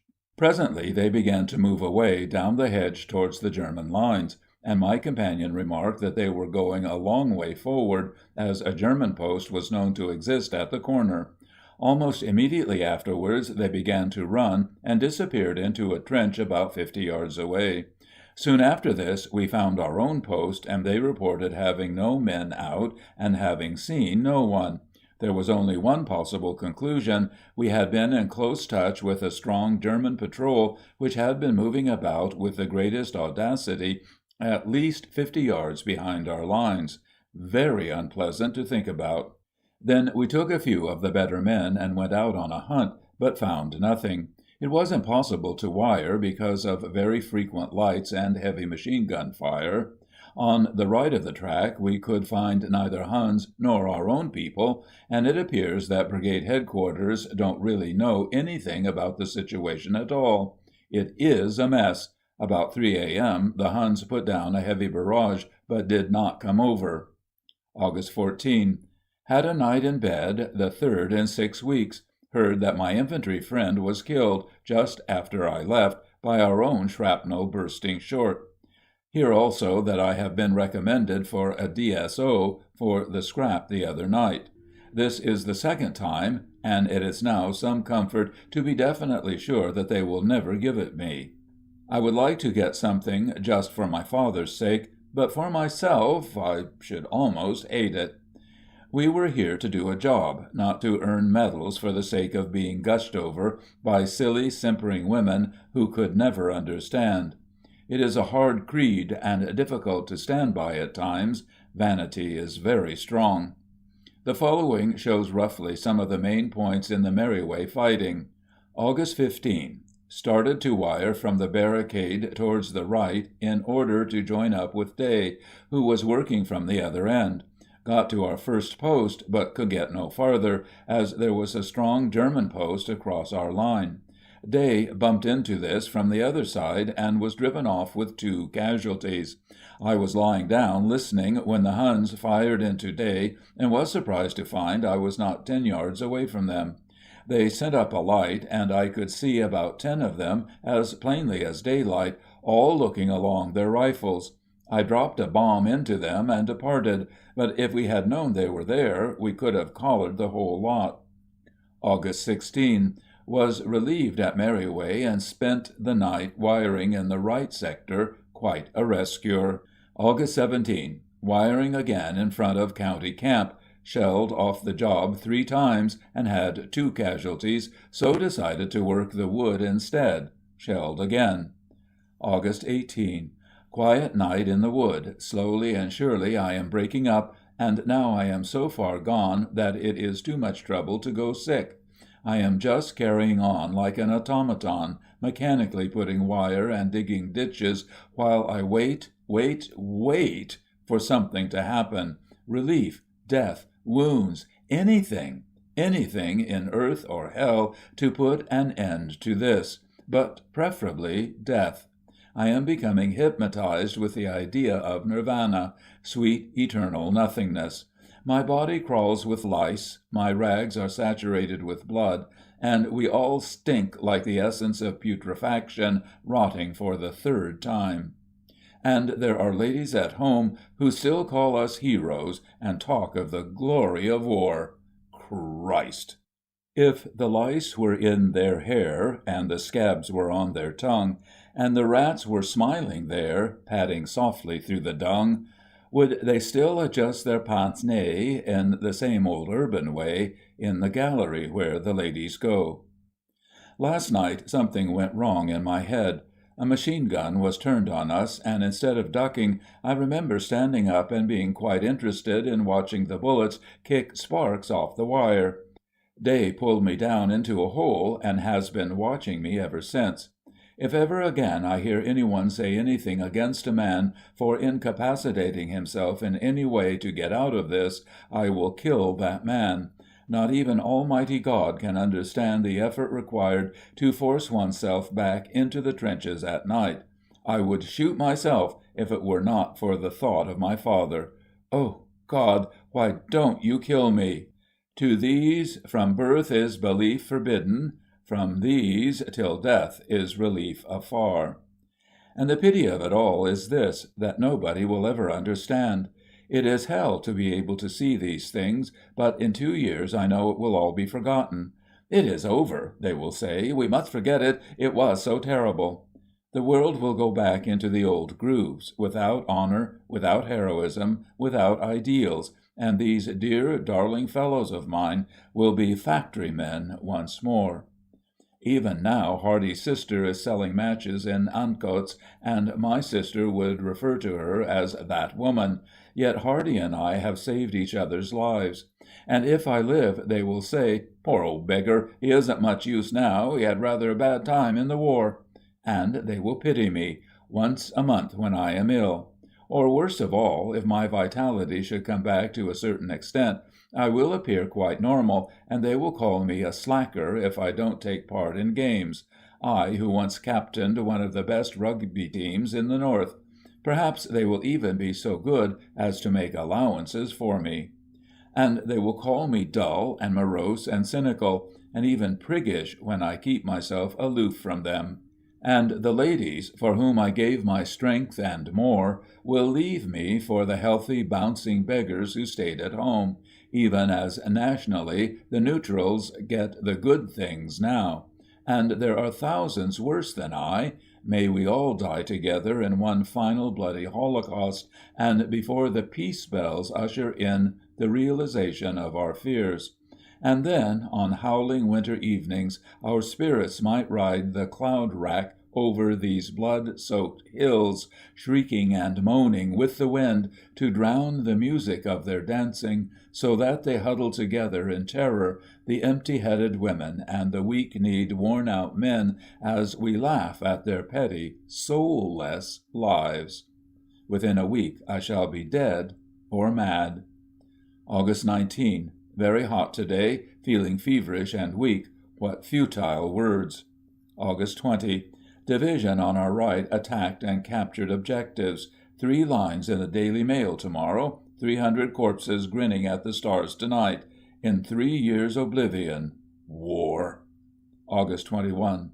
Working on Ferret Farm. On way up, Fritz got 6 shells bang into the middle of the parties in the sunken road. 1 sapper and several poor bloody infantry hit, and Day badly damaged in the face with a stone. The limber horses behaved wonderfully, and one team didn't move an inch, although a shell burst right under their tailboard. Very lucky not to have had lots more casualties. On the track we were shelled again, and had to pass through heavy gas in the region of the stream. Almost immediately after starting work, Boche put down a heavy barrage, and we lay on our faces for 3/4 of an hour. Heavy shelling continued all night, with a lot of machine-gun fire and gas. Was busy with casualties all night, and feel like a corpse myself now. August 22. Beastly hot day, and was tortured to death in the evening by mosquitoes. During this warm weather one usually knocks about in the daytime in one's shirt, which becomes saturated with sweat, and then dries off again in the cool of the evening. The mosquitoes love the stink, and after dusk they feed on us in millions. There is no respite, you grow tired of killing them, and dawn finds you on the edge of insanity, swollen like a long-dead mule. It is these things which constitute the horror of war. Death is nothing. Wrote a cheerful letter home saying that I'm very well and happy. August 23. Was riding up last night through a strafe with Day when a gas shell exploded just in front of our bicycles. We jumped off at once, but before we could get our bags on, we swallowed rather a large dose. Didn't worry very much and carried on with the night's work. August 24. In the morning, bust up completely and spent the day in bed.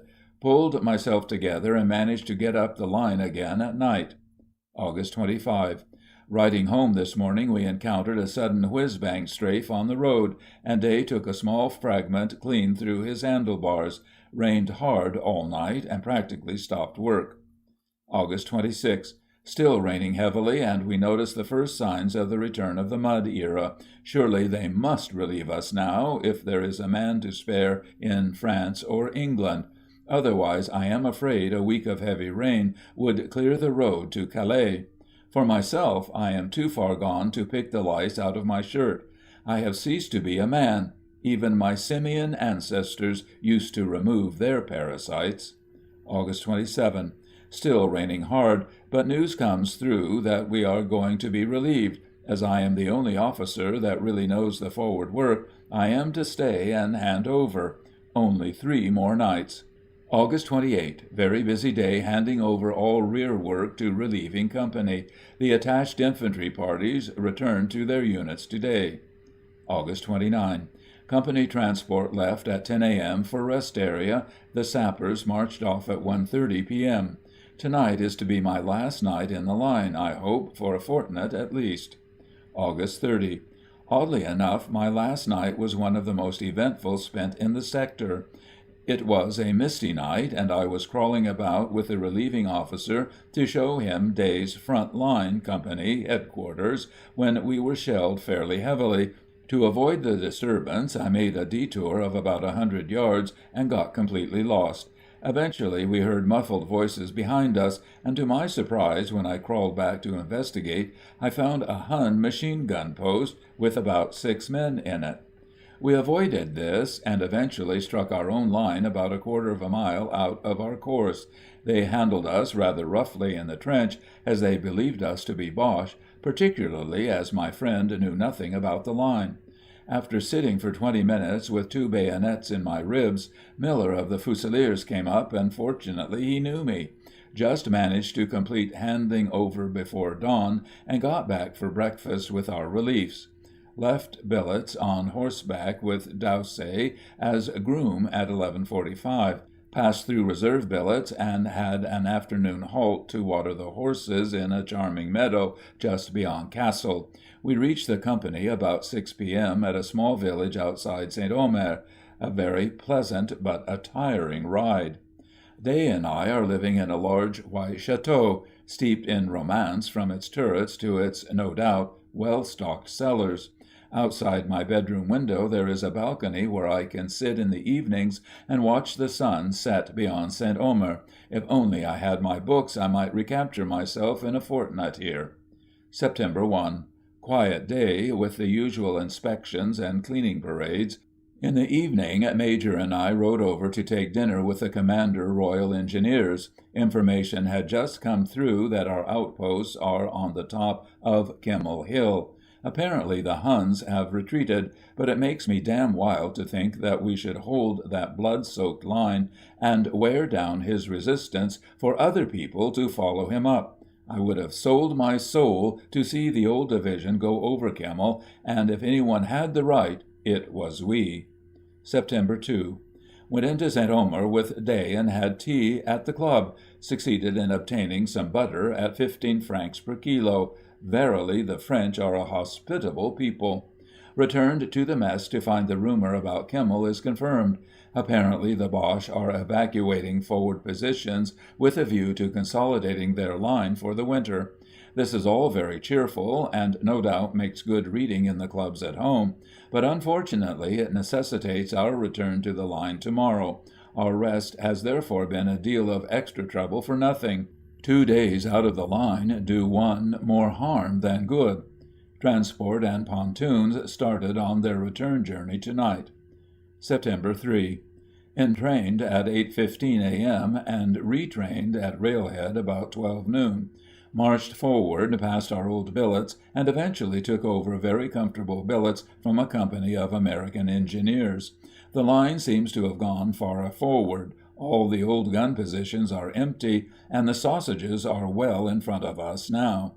After all, I think that the ability to park our transport in the open in full view of Kimmel will do us more good than the rest could ever have done. The shadow of that ghastly hill has been over us for so long that our relief at having regained it is out of all proportion to its practical value. The effect on the men has been little short of miraculous, and already they are joking about the possibilities of Christmas at home, or at the worst in Berlin. Once more we look forward to the possibilities of a semi-victory, and the dog-like fatalism which upheld us through the weary summer is gradually changing to something like hope and confidence in the future. But we can never again go forward with the same fiery ardor and implicit faith in the justice of our cause, which drove us onwards in the early days. We have seen brave Germans die with faith as great as ours, and knowing their intelligence to be not less, we must at least doubt the validity of our own first conclusions. Now we are infinitely wiser men, growing sadder as the cold light of reason destroys our early phantoms of enthusiasm. Already the bones about the ways are far too numerous to justify the best of possible results. And there will be more before the end. But these reflections are morbid and unbecoming in a soldier. Tomorrow I must inspect rifles with enthusiasm. September 4. Day and I work all day on our dugout and in making a place where we can have a bath. I shudder when I try to recall my last one. September 5. Up at 2 a.m. and working until 10 with the whole company endeavoring to construct a road across a semi-dry lake. It is obviously a staff project and would have been condemned by a first-year civil engineering student. We cast our brick upon the waters in the vain hope that it will return after many days. Meanwhile, the advance creeps forward across the swamps in front and shows signs of being bogged as the resistance stiffens. Yesterday our two-line brigades had 500 casualties, and after gaining the summit of Messines Ridge, they had to fall back owing to lack of support. Thus it seems that we shall play the German game once more by following them into the worst of the mud for the winter. God help us if we do. The 19-year-olds will die like flies in a hard winter. Had my bath and feel like a new man. September 6. Dumped a few more tons of brick into the lake. At least it is a peaceful job and keeps the men out of mischief. Played badminton and wrote letters. The war seems to have fallen into abeyance. September 7. Heavy gas shelling on the lake this morning robbed us of our constitutional and forced an early return. After dinner we turned out with torches and heavy sticks to hunt rats round the dugouts. There were no casualties among the rats, but Day sprained an ankle. September 8. Still brick dumping, although no progress is apparent as yet. During the morning I walked across the dike to talk to the company working in the morass on the far side, and sincerely wished I hadn't. They had been finding bodies all morning, not more than a month dead, and just coming to the worst stages. Whilst I was there, they picked up 2 kilted officers, glorious big men they must have been, but looking so childishly pathetic as they lay there. Unconsciously we all fell silent, and I saw a D.C.M. sergeant major with tears in his eyes. Hurriedly I turned away, and, walking back to the men, thanked God that people at home can never even imagine the deaths their men are called upon to die. We are going into the war again tomorrow. The rains are with us. September 9. 2 sections moved into the forward billets at Negro Farm, an appalling place, consisting of 2 stinking dugouts under the ruins of the former homestead. It beggars description, but closely resembles that famous Bairnsfather drawing, "We are staying at a farm." It has poured all day, and when we arrived about 11 this morning, there wasn't shelter for a quarter of the men, and none for the horses. I explored 2 or 3 ruins in the neighborhood, but they were all worse than our own midden, so we had to make the best of it. Fortunately, the cheerfulness of the men seems to increase with their misfortunes, and they are now all under cover of some sort. Even the horses are more or less protected from the worst of the weather. My home consists of 3 battered sheets of corrugated iron, a wagon cover, and the back of a hen shed, reared miraculously against a bank of earth which is the mainstay of the edifice. Light from a candle and a port bottle, no hot and cold or modern conveniences of any sort. It is cold, damp, miserable, and the headquarters of 2 sections Royal Engineers. Yet you wouldn't offer it to a tramp at home, and a pig would scorn it. Great are the blessings of civilization. I decided to keep 1 section in reserve, so took No. 3 up the line for night work. Arrived very late, as all the tracks were knee-deep in slush, and it was dark as the inside of an infidel. We floundered around for several hours, but it was quite impossible to do anything in the nature of serious work.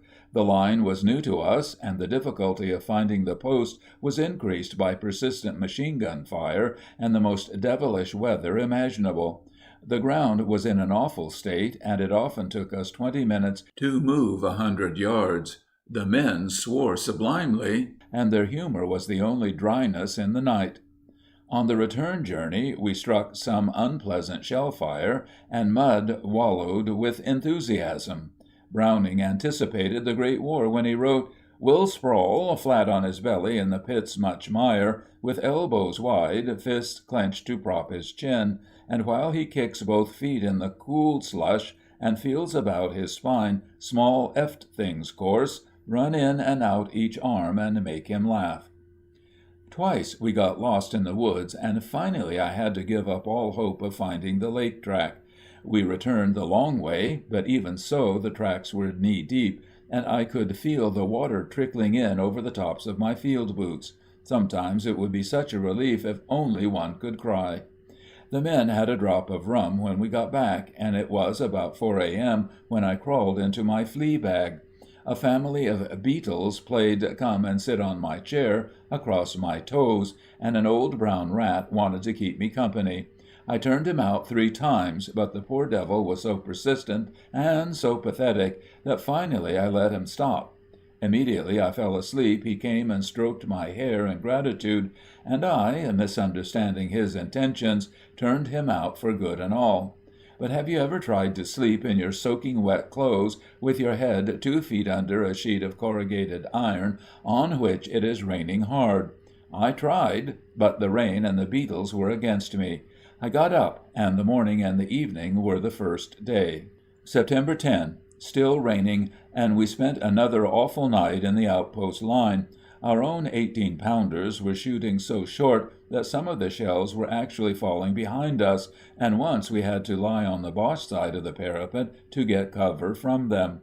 The weather is our most dangerous foe now, and all wiring, etc., is stopped until we can make some sort of protection for the line troops. They are going down like flies. There isn't a dugout worth the name in the whole sector, and the water, already a foot deep in the best posts, is increasing hourly. September 11. Another terrible night. It is still raining, and we have been soaked through now for 4 days and nights. Most of the companies are down to half strength, and trench foot is very prevalent. It is as much as most of the men can do to carry 2 sheets of iron per night for their own protection. Our own billets are flooded now, and we are knee-deep in mud everywhere. The horses feel it more than we do, and I have had to send them back. We had to shift our position every 3 or 4 hours to prevent them sinking, and it has been so bitterly cold there is no protection from this biting wind as it howls and shrieks across the swamps and mud fields. But one thinks of the line. for it is always the line, poor devils, who get it worst. They could tell Dante many things. There are men up there who have not been under a shelter of any description during a week of almost continuous rain. They have forgotten what it is to feel dry, and their minds are dull and stupid with the cold and the misery of it all. They have slept fitfully, wakening under the necessity of shifting their position to avoid the mud, or when an unusually fierce downpour has stung their faces. And during the whole of this time no warm food or drink has passed their lips. Small wonder that they die with gratitude. September 12. It is 2 feet deep on our best main road, and we had a wild night last night to get the necessary materiel up for the shelters. An unlucky shell killed 2 men, wounded 3, and knocked out 2 mules. In spite of this, we did a good night's work and erected 14 shelters.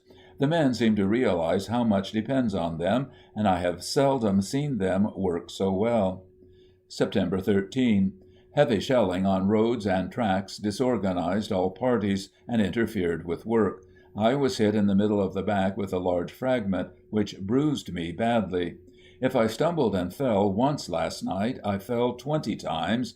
We used 3/4 of our strength in fighting through the mud, and the remaining quarter in actual work. We were so tired last night that I tried the short way back again through the woods. Once we stumbled on a colony of rats, feeding on the sodden corpse of a Frenchman.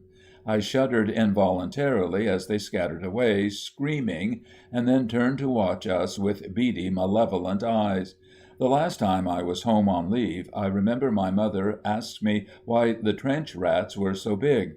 I nearly told her, but then it occurred to me that I might be missing myself, and the thought would have driven her mad. So I said it was because of the food we used to throw over the top. God help the mothers who really know these things. Derry crocked up again yesterday and went to hospital. September 14. It is still raining, and we are still mudslinging. Would that I had the time to describe it all. My back was very sore today, and I could hardly raise my right arm on account of the smack I received last night. The morale of the men is very low again, but fortunately the weather prevents the Huns from doing anything but shell us. September 15. Signs of the weather improving at last, but mud is very plentiful, and we experience great difficulty in getting about. Artillery and machine guns were very active on both sides last night, and as we had unusually large parties out, I had a very worrying time. At one time there were 150 men bunched together on the road for nearly an hour on account of brigade giving wrong orders. It was a great relief when we were able to move them and no damage had been done. But a mistake like that frequently costs 20 lives, and no one is shot for it. About 2 a.m. I went out in front to reconnoiter a line for wire, when I came across 3 dead Boche in a shell hole. One was an enormously fat man, and as I was turning him over to cut off his shoulder numbers, he grunted fiercely like a man awakening from a heavy sleep. For a moment I was horrified and put my hand on my revolver and waited, for perhaps half a minute, undecided what to do. Then I saw the truth.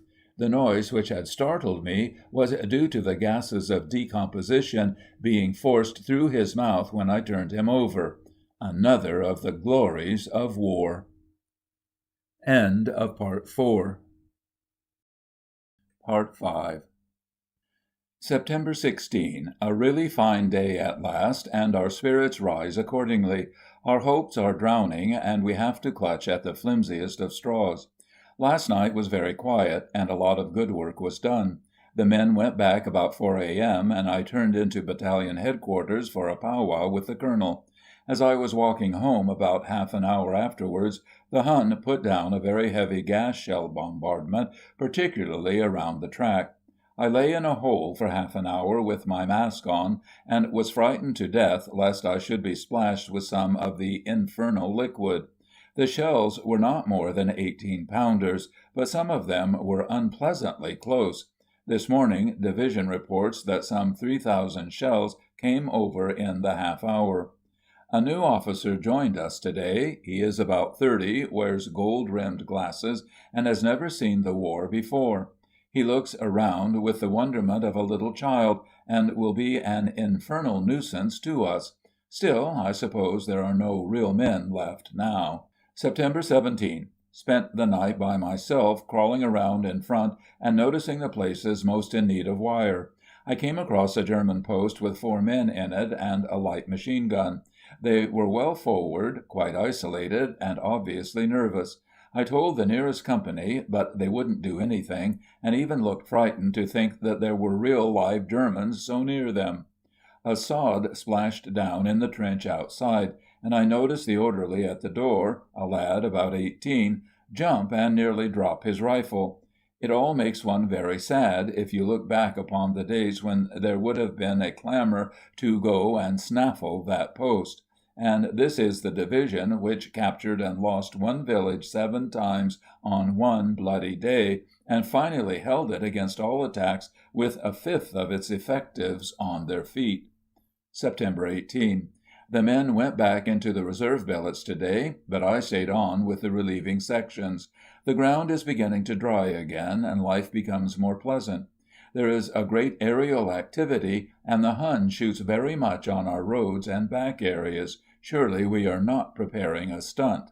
September 19. Received orders to return to reserve billets as we are going out of the line.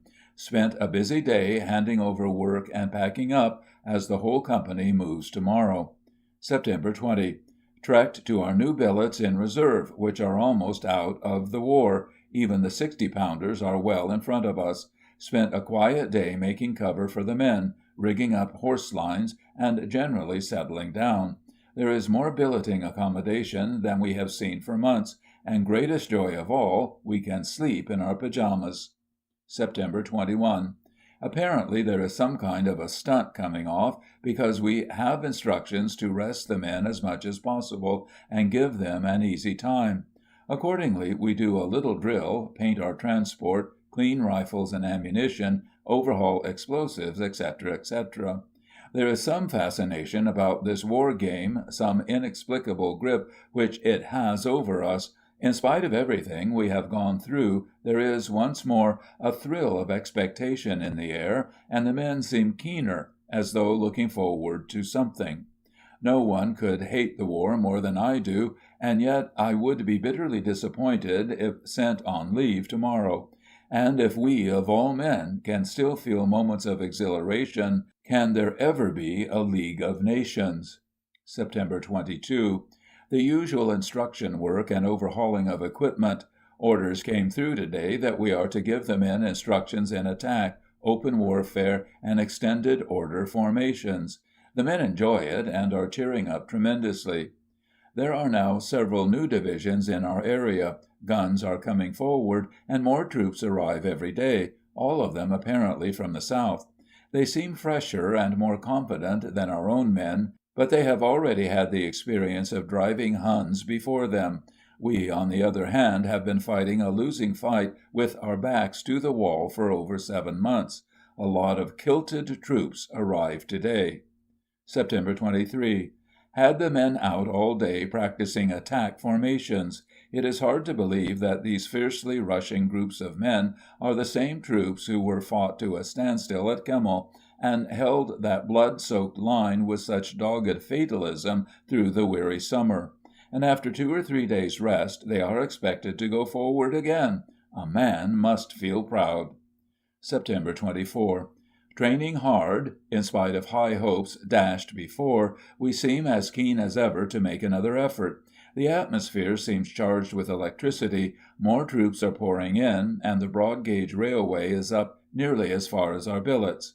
Was recommended again for a military cross, this time due to appear in the King's Christmas Honours list. September 25.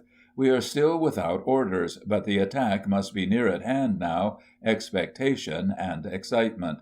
September 26. Received preliminary orders that Day and I will take a section each and join the artillery brigades to make roads and bridges for them in the advance.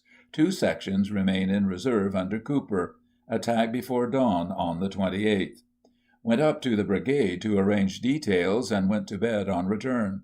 Roused after an hour's sleep to go out with a section to repair 2 forward bridges near the front line before daybreak. Got about 20 men and miscellaneous material onto 2 pontoon wagons and started out in drizzling rain. I sat in the front of the first wagon, and as we lumbered off into the dark, I fell into a sort of reverie. I thought lazily of home, and of the 28th, and the things it might mean, and in my mind I went again over the characters of the men, the good ones and the doubtful ones, and detailed them off for different jobs. These and 100 other thoughts wandered idly through my mind, punctuated by the jolting of the wagon and the barking of the 18-pounders. Then the men began to sing, very quietly and sweetly, and the rise and fall of their voices seemed to add some special significance to the night. We made good progress over bad roads, stopping occasionally to check our way or adjust a girth. Now they were singing Annie Laurie, and I heard Garner say, "Damn," under his breath. I asked him what was the matter with them tonight, and he said, "Dunno, sir, but I wish they wouldn't sing like that." The rain had developed into a heavy Scotch mist, which swallowed up the lead driver and the mounted corporal.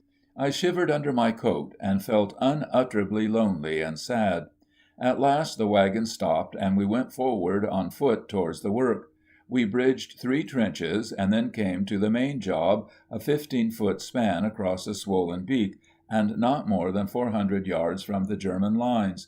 For about an hour the work went quietly and well, and we got an arch across the stream in the form of an old French steel shelter. Suddenly there was a short, fierce whine, a crash, and a livid burst of flame right in the party. 3 more followed almost instantaneously, and then for a second an awful silence. Someone said "Christ!" and began to cry gently. 5 men were killed, 3 of them practically missing, and 3 badly wounded. By a miracle, the work was practically undamaged. We took the casualties to the wagons and returned to the job. How the men worked there again I shall never know, but they did, and the bridge was across an hour before dawn. The suddenness of the shock has knocked my nerves to pieces, and even as I write my hand trembles. Looking back now, I can see something unnatural in the whole of that ride in the pontoons. Little details were too impressive, and there was an almost unhuman beauty in the way they sang that song. I am sure that some of those men had a vague premonition of what was coming. September 27. Lay down for a few hours after we got back, but was unable to sleep. At midday I took numbers 2 and 3 sections to forward billets at Pigsty Farm, and at 5 p.m. number 3 section moved out again to join their brigade. The company transport and reserve sections arrived about 9 p.m. Major and I had a final talk together, and I turned in about 11 p.m. I was nervous and excited, and although very tired, slept but little. September 28. Number 2 section breakfast at 2:15 a.m. and were ready on the road at 3:30. Whilst I was inspecting them, the barrage started on our left for the Belgian attack, and the northern sky was bubbling with light. We reached brigade headquarters at the Château about 5:15, and at 5:30 our barrage started, and the front line troops went over. The scheme was that we were to go forward at once and make a track passable for 18-pounders from their present positions up to second jumping-off line. They were expected to be there about noon, and would then be in a position to support the further advance of the infantry. Everything depended on getting the field guns forward to support the second attack.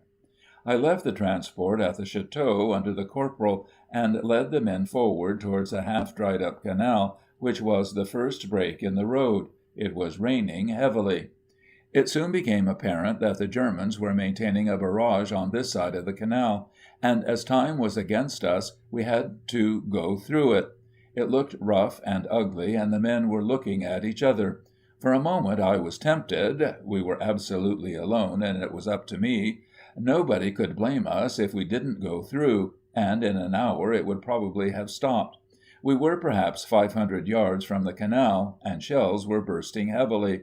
There was no cover, and at times the canal banks were obscured by the fumes and smoke from the bursts. Something outside a man takes hold of him at these times and tells him what to do. In half a minute I was calmly saying, "Come on," and the men were following in single file, about 10 paces from man to man. I thought we should never get across. We tried to run, but we kept sticking in the mud and bunching together, just like a nightmare. Once or twice I looked round and the men were grand. 2 fellows were hit and the others dragged them across. Then a third went down and was picked up by the 2 behind. Eventually we were under the shelter of the canal bank, with 1 man killed and 2 wounded. It was great, and after that I felt we could do anything. By now we were soaked to the skin, but bunches of prisoners were coming back, and the worst seemed to be over. We worked steadily on the roads under fairly continuous shell fire, and by 10 a.m. the track was completed. After this, the German shell fire weakened as the advance went forward, and his guns were either taken or forced to withdraw. The men were worn out and literally covered with mud, so I withdrew to some old dugouts in the canal bank. A message was sent for the transport to come forward, and another one to the company for rum. The men had just lit fires and were beginning to dry themselves when I received a message that the guns had reached their destination, but our further help was wanted at once. At 11:30 the section moved forward again, and by 2 p.m. the whole brigade were standing to for action in their new positions. The division moved up into line during the afternoon, and the advance pushed on. Witschek, Messines, and the Wernichten line are reported captured. At 4 p.m. the section returned to the canal, awaiting further orders. The brigade commander personally thanked me for the day's work. At 4:30 I received news that the transport was stuck somewhere behind us, but they were trying to get the limber forward with 6 horses in it instead of the normal 2. The tool cart had been abandoned. Eventually the limber arrived, and then I sent 4 horses back for the tool cart, which arrived about 6:30 via Ypres. The roads were in a terrible state, and will do more than the Huns to hold us up. At 7 the men had a meal, the first since 2 a.m. this morning, and after that turned in to a more than well-earned rest. I went over to see the colonel, and learnt that they are pushing on over the hills, and Comines is to be captured tomorrow. Everyone is delighted. The show has been a great success, and casualties are light in comparison with the results. The only trouble is the mud, with which we are literally covered from head to foot. September 29. Our rations arrived about 5 a.m., but no forage for the horses, and we were unable to move forward in consequence. My biggest trouble is going to be to keep in touch with supplies and water during this nomadic life. Roads were reported passable as far as the front, so I left the section standing to, under the sergeant, and rode off to find the company. I hunted about all morning and found them at last at the old place, but just ready to move off. Arranged to draw rations direct from the company each day with my own limber. I took 2 nose bags of corn back with me on my mare, gave the limber horses a feed when I reached the section, and then sent them back for rations. Somehow or other the company has heard some very high-colored accounts of our passage through the barrage on the 28th. At 2 p.m. I rode forward with an orderly and visited the brigade and all batteries. Heavy rain set in again, and as every one seemed fairly comfortable and there was no accommodation forward, I decided to spend another night at the canal. The road is blocked with traffic from morning till night, and I am afraid it will break up badly if the rain continues. The whole show depends on that one blessed road, and apparently it is going to be my job for 2 or 3 days more, until the corps troops can get up. The brigade was in action when I reached them, and a stiff fight was going on around the last ridges. The Huns are sticking a bit, and a fierce counter-attack had just been driven back. Rifle and machine-gun fire was very intense. I saw a lot of Hun dead about the roads and a few of our fellows. The Huns have left a lot of guns behind and should be fairly hard hit. It was dark when I got back, and the horses could hardly crawl along. Rations and forage came up shortly afterwards, so we turned in and had a good night's rest. September 30. Heavy rain all last night. At 8 a.m. I sent 2 orderlies up to brigade, and my groom came back to the company to change my mare. She was completely exhausted. Pending receipt of orders, we rigged up a shelter for the horses, as they were shivering badly, and I began to be frightened for them. The poor beasts are caked with mud, and even their eyes are hardly free from it. At noon received orders to go forward as early as possible, so I sent half the limber back for rations and moved up with the section. After a really terrific struggle, we got as far as the batteries and managed to find a bit of cover in some old German concrete dugouts. Worked till dark on the road and then started to fix things up for the night. The dugouts were in the middle of a swamp about 500 yards from the road, and in the dark it took us 3/4 of an hour to reach them. I had to give up all idea of getting the horses across, and finally found a place where they could stand about a mile from the dugouts. The drivers were quite worn out, so we had to mount a stable guard of sappers, with instructions to move the horses every hour to prevent them sinking in the mud. It is still raining, bitterly cold, and I can't understand how the poor beasts live. The wagons are nearly axle deep. Shortly after midnight I had everyone settled, and then crawled literally into my own shack. It is an old Boche concrete place and stinks like hell. There are 2 wooden bunks in it, but it is dry. My man lit a fire on the floor, and we warmed up some old tea in my shaving mug. I was chilled to the bone, and there was nothing to eat, but I shall always believe that tea saved my life. There was no room for officer and servant here, just 2 very weary men. We sat on either side of the fire, drying our socks, and the smell mingled with the fetid odors of the dugout. Our eyes grew red and tearful with the smoke, which eventually drove us to the uninviting boards, where we slept like the babes in the wood. Several times during the night I woke up shivering with cold, and the clammy clothes sticking to my skin. But we were over the hills, and I could not have missed that night for all the gold in Africa. October 1. Up at 5:30 and immensely cheered to see a blue sky, although I didn't begin to feel normally warm until about noon. Bully and biscuit for breakfast, as a change from the biscuit and bully of the preceding days. Received an official note of thanks from the brigade for our work, and orders from the Commander Royal Engineers to join the company. Apparently the advance is held up for a few days until heavy guns and supplies can get forward again. I sent No. 2 sections forward to work on the new plank avoiding road, and returned to meet the Major at 8 a.m. He returned to the company and sent up Nos. 1 and 4 sections to me from reserve billets. No. 3 section also rejoined, so I fixed the lot in billets as well as possible, and then took out Nos. 1, 3, 4 to work on the road with No. 2. We now have got all our limbers and tool carts as far as the batteries, and I am commanding all the sections. Cooper remains with the heavy transport on the other side of the mud. Rode around the work during the afternoon and met the Commander Royal Engineers, who was full of congratulations.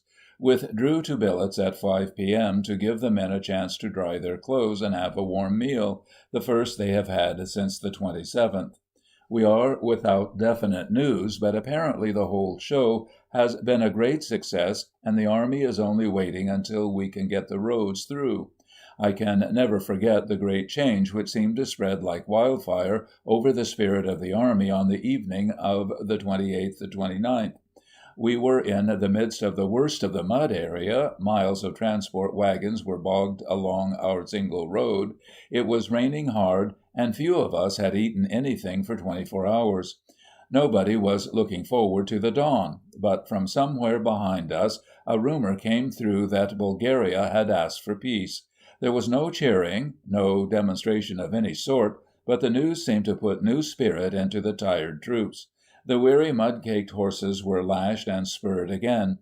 Men put their aching shoulders to the wheels, and once more the limbers lumbered forward. All night long the wagons toiled painfully up those fateful ridges where scores of thousands of our finest infantry had died, and in the drizzling dawn they saw their reward at last. Behind them lay the dull, dead plain with its memories of misery and mud. Before them they looked down upon a new, unbroken country, and the spire of Timbrian church, untouched of shot or shell, beckoned like a winning post against the eastern sky. Oct. 2. Heavy rain again last night, but it hasn't dampened our spirits. We could meet almost any call right now.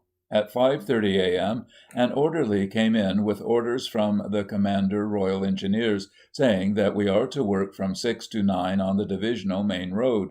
By dashing off without any breakfast, we were able to start at 7:30, and returned for a meal at noon, our first since yesterday evening. In the afternoon, Day worked with the sections on the road, while the Major and I brought up the heavy transport. Artillery horse lines just forward of our own were heavily shelled for about 5 minutes, and a lot of horses were knocked out. About 100 of the poor beasts stampeded, and it was a pitiful sight to see some of them dragging their entrails along the ground. This incident made me realize that if the Germans have any fight left in them at all, we are in a very precarious position. Several divisions are herded together with the River Lys in front of them, and an impassable belt of swamp and mud behind. A really energetic counter-attack would give us another Cambrai. At night many fires were visible again, where the enemy is burning villages along his retreat. Many of these appear to be very far off, which looks as if they contemplate a big withdrawal. A favorite theory is that they will withdraw as far as the Meuse for the winter. Oct. 3. Company commenced work on a new plank road to relieve the strain on the main road. I went forward with 3 wagons to a dump on the Menin road to get material, but it took us all morning to get there, as the roads were blocked with artillery limbers. We want 10 times more transport and 10 times more labor than we have got if we are to make any reasonable progress. The field companies are quite inadequate to cope with any serious road making in an advance like this. In the afternoon scouted round with Cooper, looking for what had once been a first-class road, clearly marked on our maps.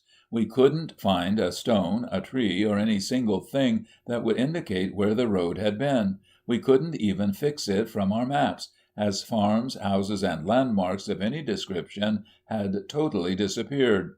We had some difficulty in getting back, and once Cooper's horse went down to her belly in the mud. We nearly lost her, but got her out eventually. Oct. 4. Took all wagons to the dump and got a lot of material up during the day, made some appreciable progress on the road. 2 new officers have joined us, and Day has gone back to headquarters wagon lines. Was delighted to meet 2 old friends, Lucas and Mitchell, of our left division, in the afternoon. Oct. 5. Road is now going forward well, and we had another fine day, although very cold. Things seem to be sorting themselves out after the last advance, and we should soon be ready to try again. Oct. 6. Orders from the Commander Royal Engineers that we shall probably move again tomorrow, and all ranks are to have as much rest as possible. Worked all morning on the road, and packed pontoons, etc., during the afternoon. Oct. 7. 2 sections moved at 7 a.m. to work again on the avoiding road, and 2 sections moved across country towards the Menin road. At 9 a.m. I took the transport across in front of Ypres, and picked up Cooper with the pontoons in the afternoon. We made a horse lines there, as it was the only patch of dry earth available, but before getting in we had to shift about 15 dead mules, which had been killed the night before by a bomb.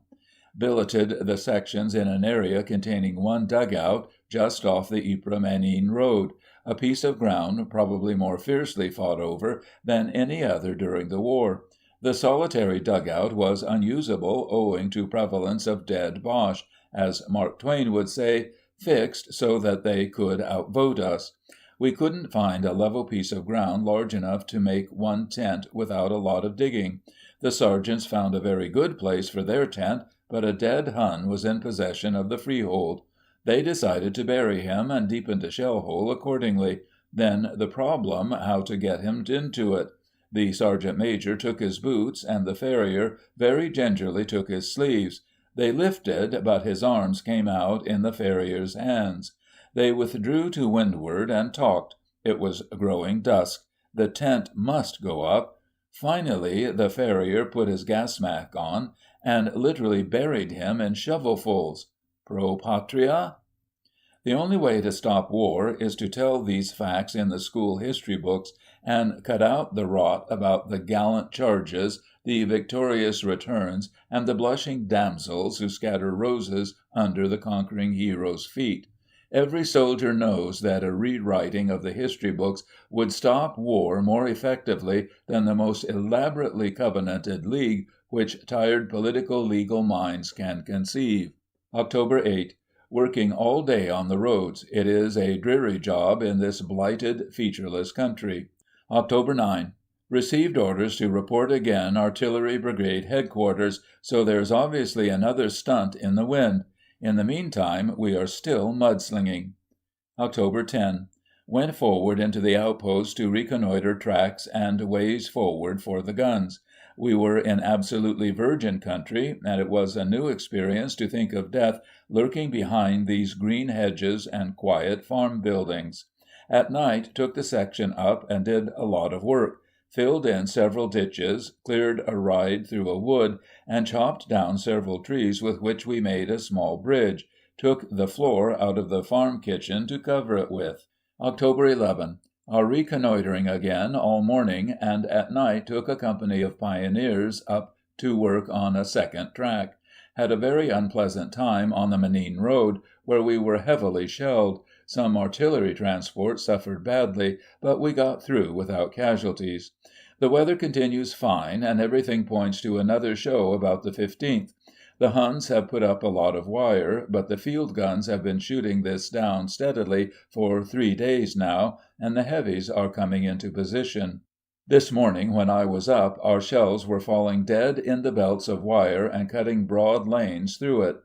Sent in 2 recommendations for military medals for work in the last show. Mounted Corporal. For great gallantry and devotion to duty in bringing up transport and supplies under heavy shell fire and at great personal risk. His action greatly contributed to the success of the section in its work of helping forward the guns. A Sapper. For conspicuous gallantry and devotion to duty when repairing a bridge under heavy shell fire for the advance of the artillery. He set a fine example to his comrades, and persevered with his work until it was completed, regardless of great personal danger. It was hard to write the above, knowing that every man equally deserves those medals. The whole institution of awards ought to be abolished, except perhaps the Victoria Cross. October 12. Skipper returned from leave, company still carrying on with roads, No. 2 section out with me all night widening a bridge. It was a miserable night with heavy rain and howling wind, but the men worked cheerfully and a lot of work was done. So far as we are concerned, all is now ready for the next attack. October 13. The attack is to start early in the morning of the 14th and will be general along the army front. The company received orders to move forward today, but I had to go on to brigade before they started or before I knew exactly where they were going. I left brigade shortly after dusk and returned to find 2 companies of pioneers who were now detailed to work under me tomorrow. I knew they were somewhere in the morass near the Menin road, but I blundered about for 2 hours before I found them.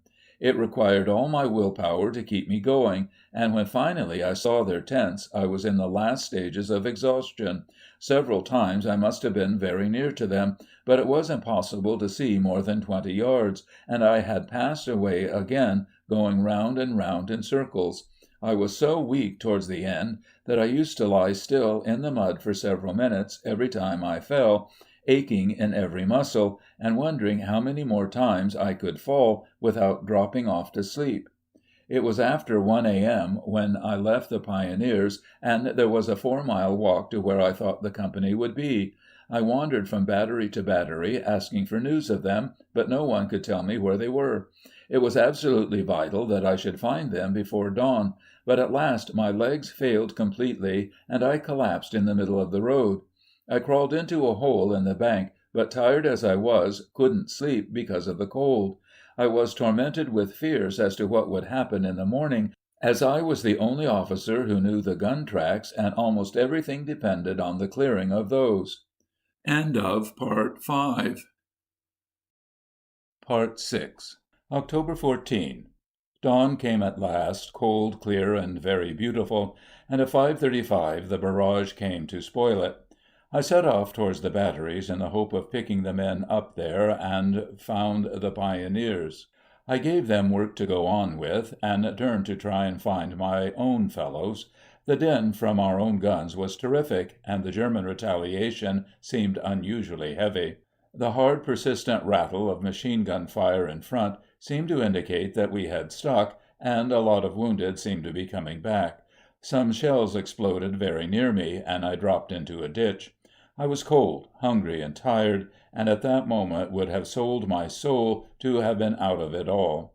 Above me the sky was serenely blue and peaceful, but eastwards it was shot with balls of multicolored smoke, just as if an invisible artist were dabbing the splotches of color onto a blue canvas.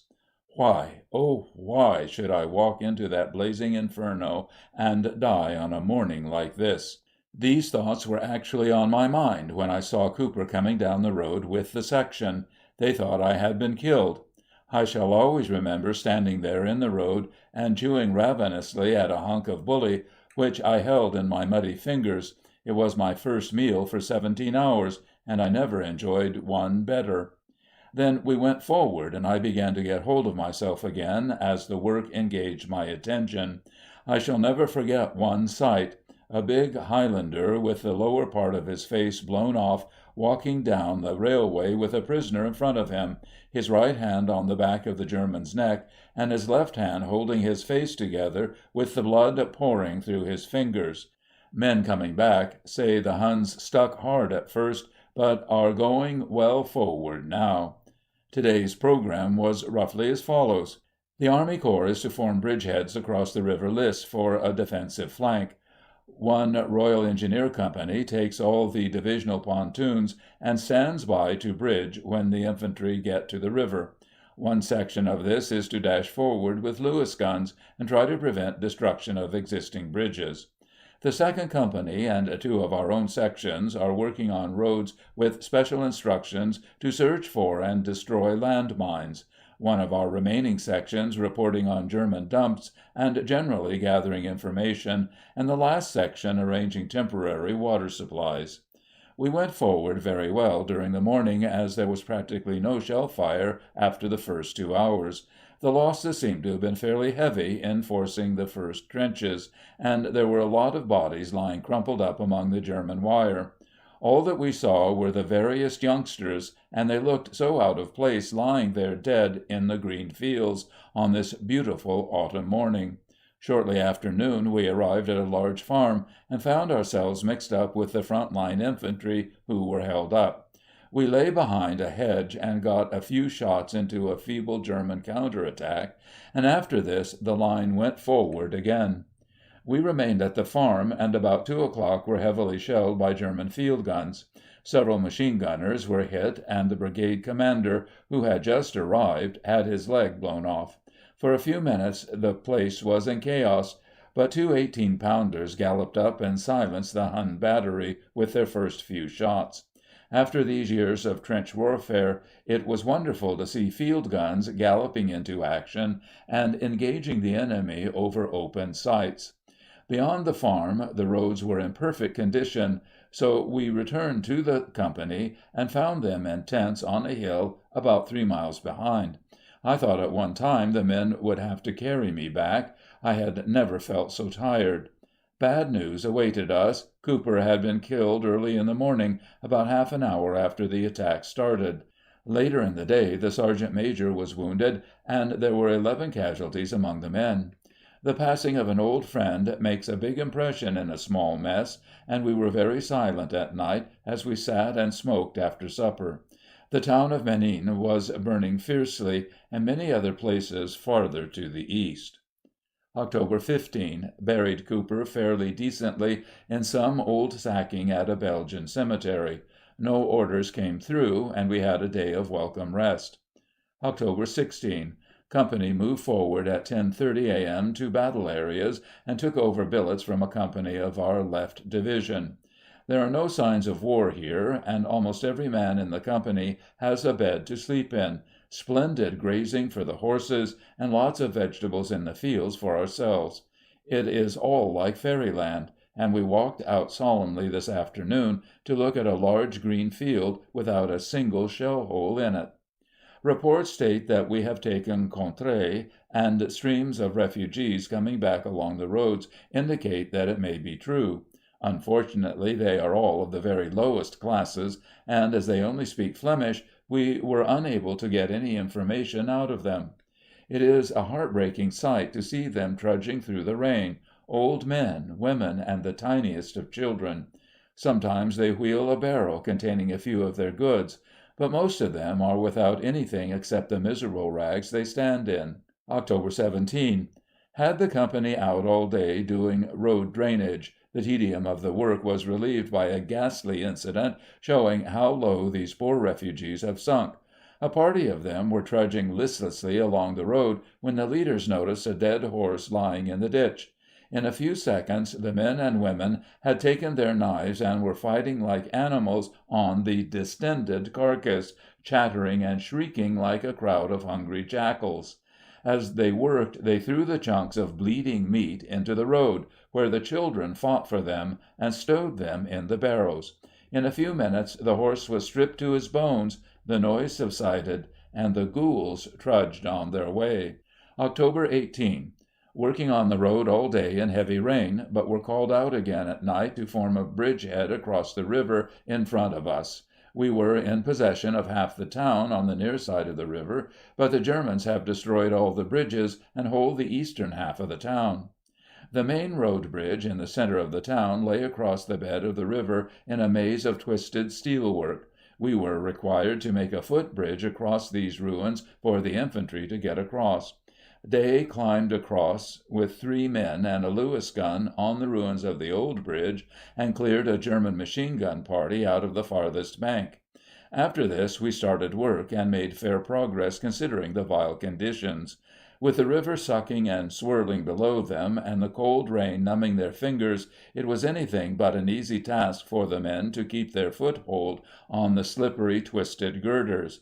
In addition, we were shelled persistently through the night, and 7 men were down when the 1st Infantry went across about 4 a.m. October 19. An hour after our return to billets, orders came through for us to move forward again. The other companies got 2 pontoon bridges across the river during the day, and we billeted near at hand to provide maintenance parties. I was very tired and turned into bed early, looking forward to a long night's sleep. Just as I was dozing off, the orderly corporal came in with a message from the bridge patrol, asking me to go out, as numerous things were going wrong. There is no worse torture for a really tired man than to allow him to get into a warm, comfortable bed for a few minutes, and then turn him out into a stormy night. And I had been living all day on the strength of the night's sleep that I was going to get. Arrived at the bridges, I had no time for regrets. The river was rising, the traffic was absolutely continuous, and everything that could go wrong was doing so. However, we kept them going all night long, with the exception of a 20-minute stopping of one bridge, and Day relieved me at 6 a.m. I was relieved in more senses than one, for 2 or 3 times during the night I felt things getting too much for me, things that I would have enjoyed 3 years ago. Wild, angry thoughts went running through my mind as we struggled with that creaking, groaning bridge, and nursed it through the weary hours. And worst of all, the bitter thought that so long as we succeeded, none of the sleeping millions at home would ever hear of the work we did. And thousands of men all over France were doing just the same, that the sons of Mary may overcome it, pleasantly sleeping and unaware. Why should I be alone there in the dark with that nerve-racking responsibility, and why should we splash in that freezing water, heaving anchors, tightening trestle chains, and bailing the leaky pontoons, and all unknown? These are bitter thoughts, but I am worn out. For months I have been living on my willpower, but my body and my nerves were exhausted a year ago. I find it cynically amusing to wonder what the idealistic, Rugby-playing self of 1913 would think of this introspective, nerve-shattered crock. He would have sniffed and turned away, as the world will do when we return. October 20. Standing to all day under 1 hour's notice to move as the forward division are attacking the ridge which overlooks the Scheldt. In the evening we heard that the attack was held up and failed, and we are to try our luck tomorrow. At 9:30 p.m. I rode forward with No. 2 section, with orders to join the Fusiliers before dawn. It was abnormally dark, raining persistently, and I had the greatest difficulty in finding our way. Worst of all, I had to conquer an ever-growing feeling that I didn't care whether I found it or not. Even that little responsibility was too much for me. I wanted to be alone to cry. After 2 hours I fell into a coma, and then dismounted and walked to prevent myself giving away altogether. We found the brigade at 3 a.m., and I put the men into a barn for 2 hours' rest. I gave orders to be called at 5, and turned into an armchair in the farmhouse kitchen. For the first time since I came to France, my nerves gave way completely, and I was tormented with fears of the morrow. I had just been told that we were to go forward with the Fusiliers against the banks of a canal, and help them cross as well as we could. There would be machine gun fire and no cover. Those were the facts. We have done infinitely worse 1,000 times, and thought nothing of it. But I lay in that chair for 2 hours, actually shivering with fear and apprehension. My crazy mind wouldn't rest, and I saw myself killed in a dozen different ways as we rushed for the canal bank. At one time I had the wildest impulse to run away and hide until the attack was over. I knew that was impossible, and then I thought I would report sick and pretend to faint. I was ready to do anything except face machine gun fire again, once we got so close that I could see a German's face leering behind his gun, and the familiar death rattle was as loud as thunder in my ears. I sat and watched my hand shaking on the edge of the chair, and had no more control over it than if it had belonged to someone else. Somehow I pulled together when the orderly corporal came, paraded the section, mechanically inspected the tools, and then marched off. In 10 minutes I was myself again, and at 6:30 we reached the Fusiliers. At 7 the advance commenced in drizzling rain, and we moved forward over the sodden fields. October 21. It was very misty at first, and the whole affair reminded me of a Laffin's Plain manoeuvre, the scattered groups of men working steadily forward over the open fields, and occasionally a nervous civilian would take a peep at us from a farmhouse window. There was no sign of war, except perhaps an unnatural stillness which seemed to hang over the countryside like a mist. It gave one an uncanny feeling, this blundering forward in the mist across an unknown country, the only certainty that death was in front, and that we must walk on until he declared himself. By 11 we were within 1,000 yards of the canal, and could dimly see the general line of the banks in front of us. Here, at least, we knew that there would be resistance, but as yet there came no sound from the rising ground in front. The ground between us and the canal was very open, so we rested some minutes behind the last thick hedges, and took the opportunity of reorganizing the units. Then we went forward again, a long straggling line of crouching figures, who cursed and panted as they toiled over the swampy ground. At last the storm broke, heavy machine gun fire, but at rather long range. The line flopped down into the mud, and groups of men began to work forward in short rushes to a ditch in front of which seemed to offer cover. We reached this with very few casualties, but the fire was too hot for further progress. Sniping continued all day, and in places we pushed 200 or 300 yards nearer to the canal. No. 2 section took refuge in a farmhouse and awaited developments. After dusk I crawled forward with Jennings of the Fusiliers, and got through on to the canal towpath. There were a lot of Huns round the canal, and their outposts were fully 300 yards on our side of it.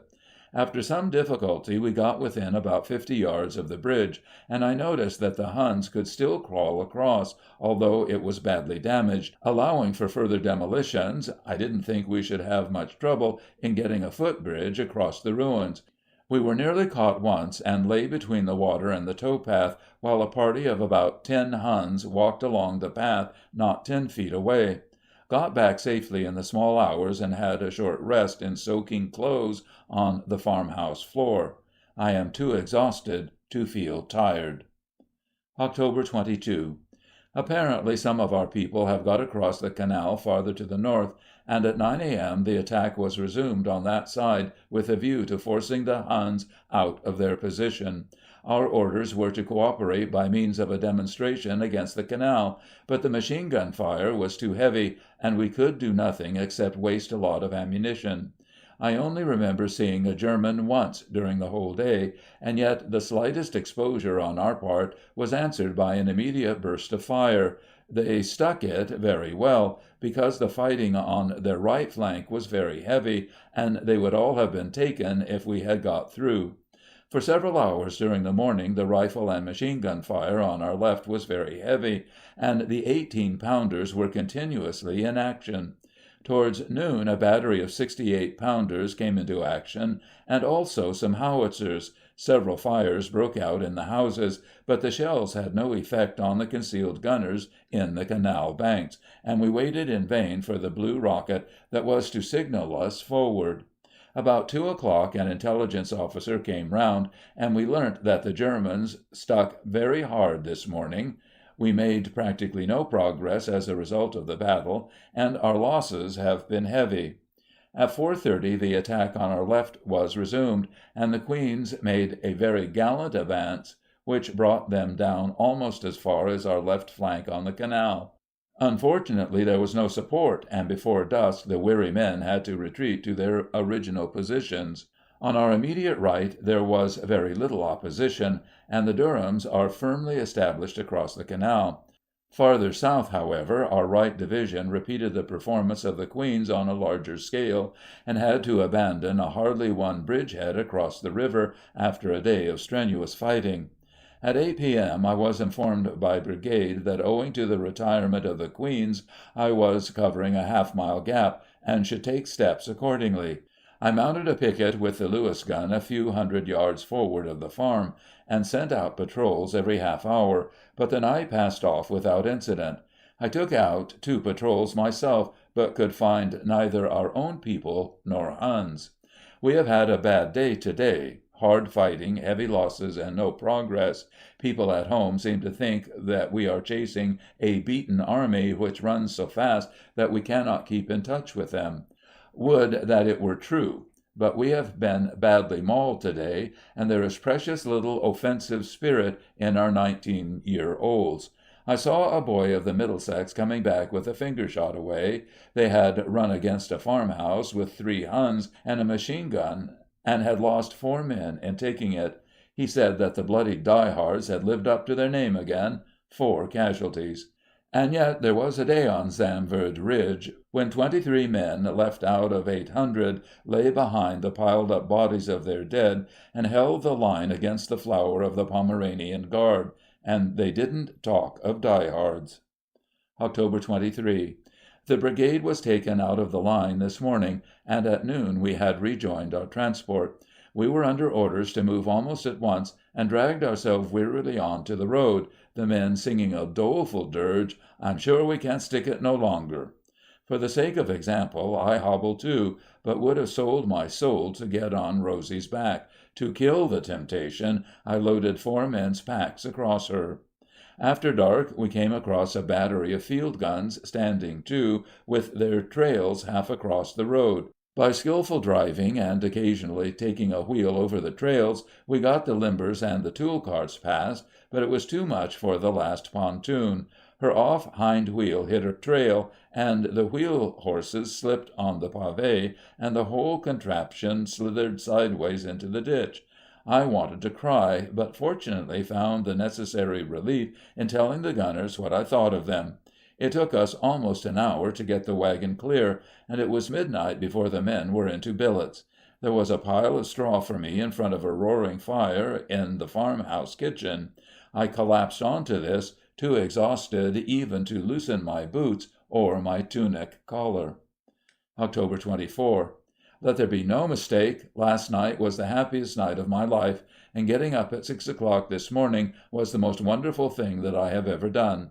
I looked into a mirror and realized with amusement why the old farmer was so terrified when I staggered in last night. The scar under my left eye is still prominent, my clothes were sodden, and even my tousled hair was matted with mud. With the exception of my tunic, all my uniform is standard Tommy outfit, and I wore a 5 days' growth of beard. Surely a more unkempt-looking brigand never masqueraded as a British officer. I looked at my great murderous maulers and wondered idly how they had evolved from the sensitive manicured fingers that used to pen theses on colloidal fuel and the theory of heat distribution on cylinder walls, and I found the comparison good. No orders came through for us during the day, but we heard that another early morning attack on the canal had failed.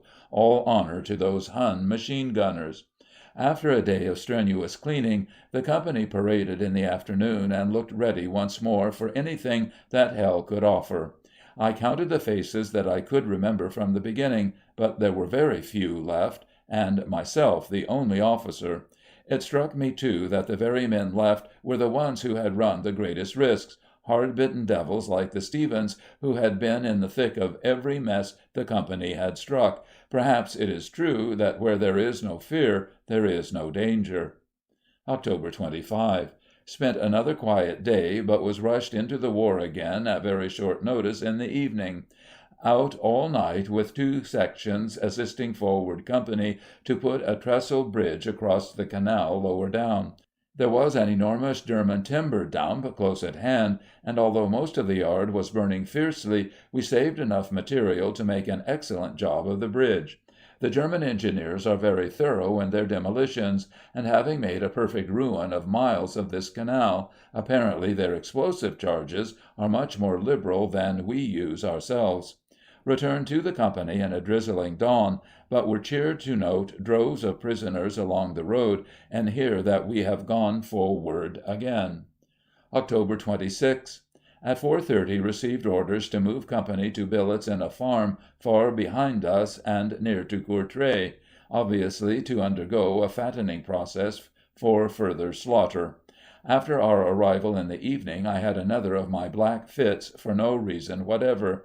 They occur more frequently now, and I must surely break up soon. The sober truth is that I am about as much use here now as my grandmother would be. But even if I am a wreck, it is sweet to feel that I have wanted 10 times more smashing than any of the others. I have given the Fates a run for their money, and I believe I blew them once or twice. October 27. I have been in the saddle all day and feel like a king to-night. Silence and peace over the whole quiet countryside, and as I rode home in the twilight, a touch of frost in the air to catch the horse's breath and make my blood tingle. Oh, it was good to be alive, to feel the power of the horse beneath me, to feel the strength returning to my own shattered body, and above all to think of cheerful firesides down there among the trees, where the wood smoke mingled with the gathering mists. It was that sweet mood when pleasant thoughts bring sad thoughts to the mind. I saw an English village with a quaint old Norman church, and there, too, the mists were gathering in the meadows round about.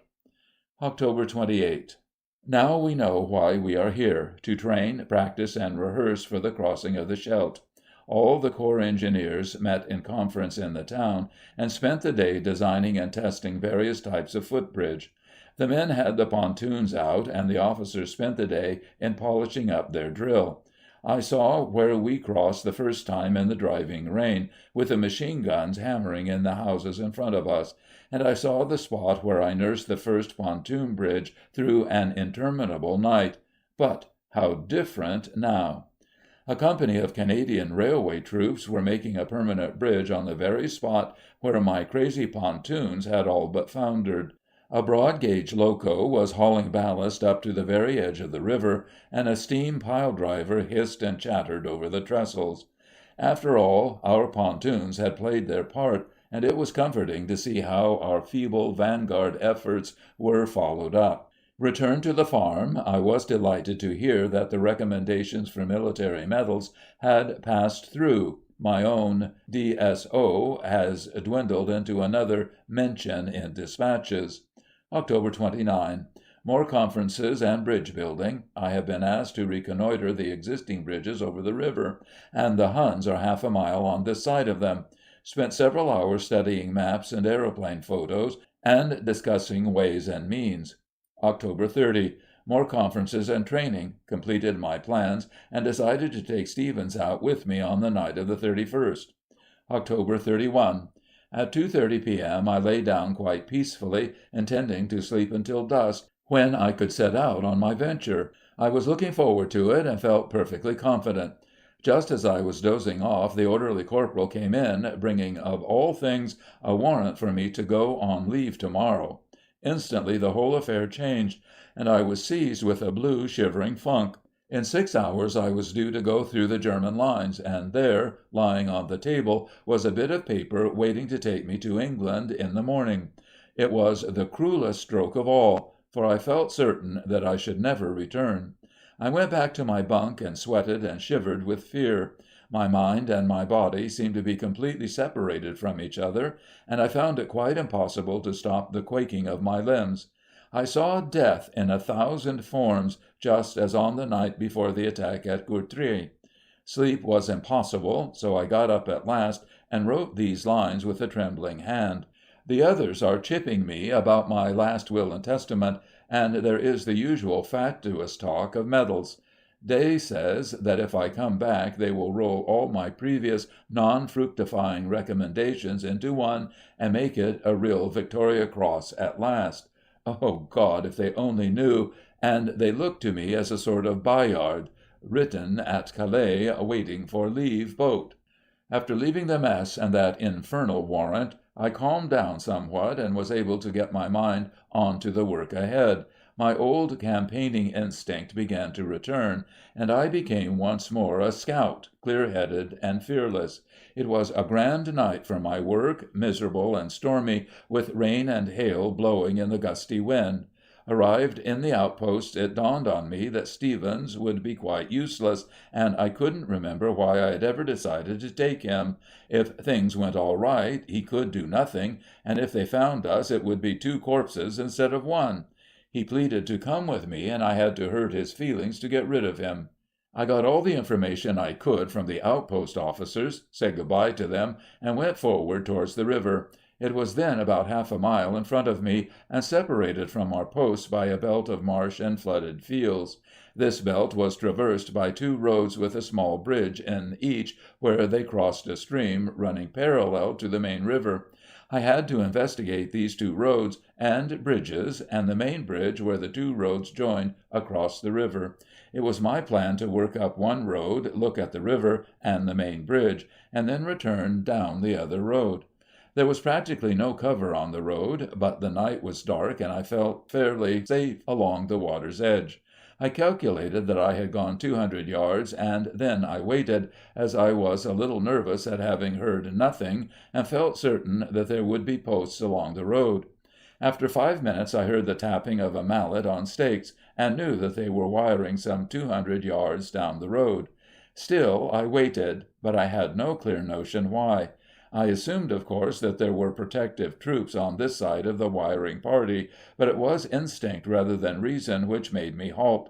I was just preparing to go forward again when 2 men rose out of the road not 15 yards away, walked a few paces up and down the road, and then appeared to lie down again. I had all but walked on to their rifles, and my heart thumped crazily. There was nothing for it but to take to the water and the marsh. I retreated 20 yards and waded in, holding my revolver over my head. It was deathly cold, and after about 100 yards I nearly gave it up. At times the water was up to my shoulders, and I seemed to make no progress.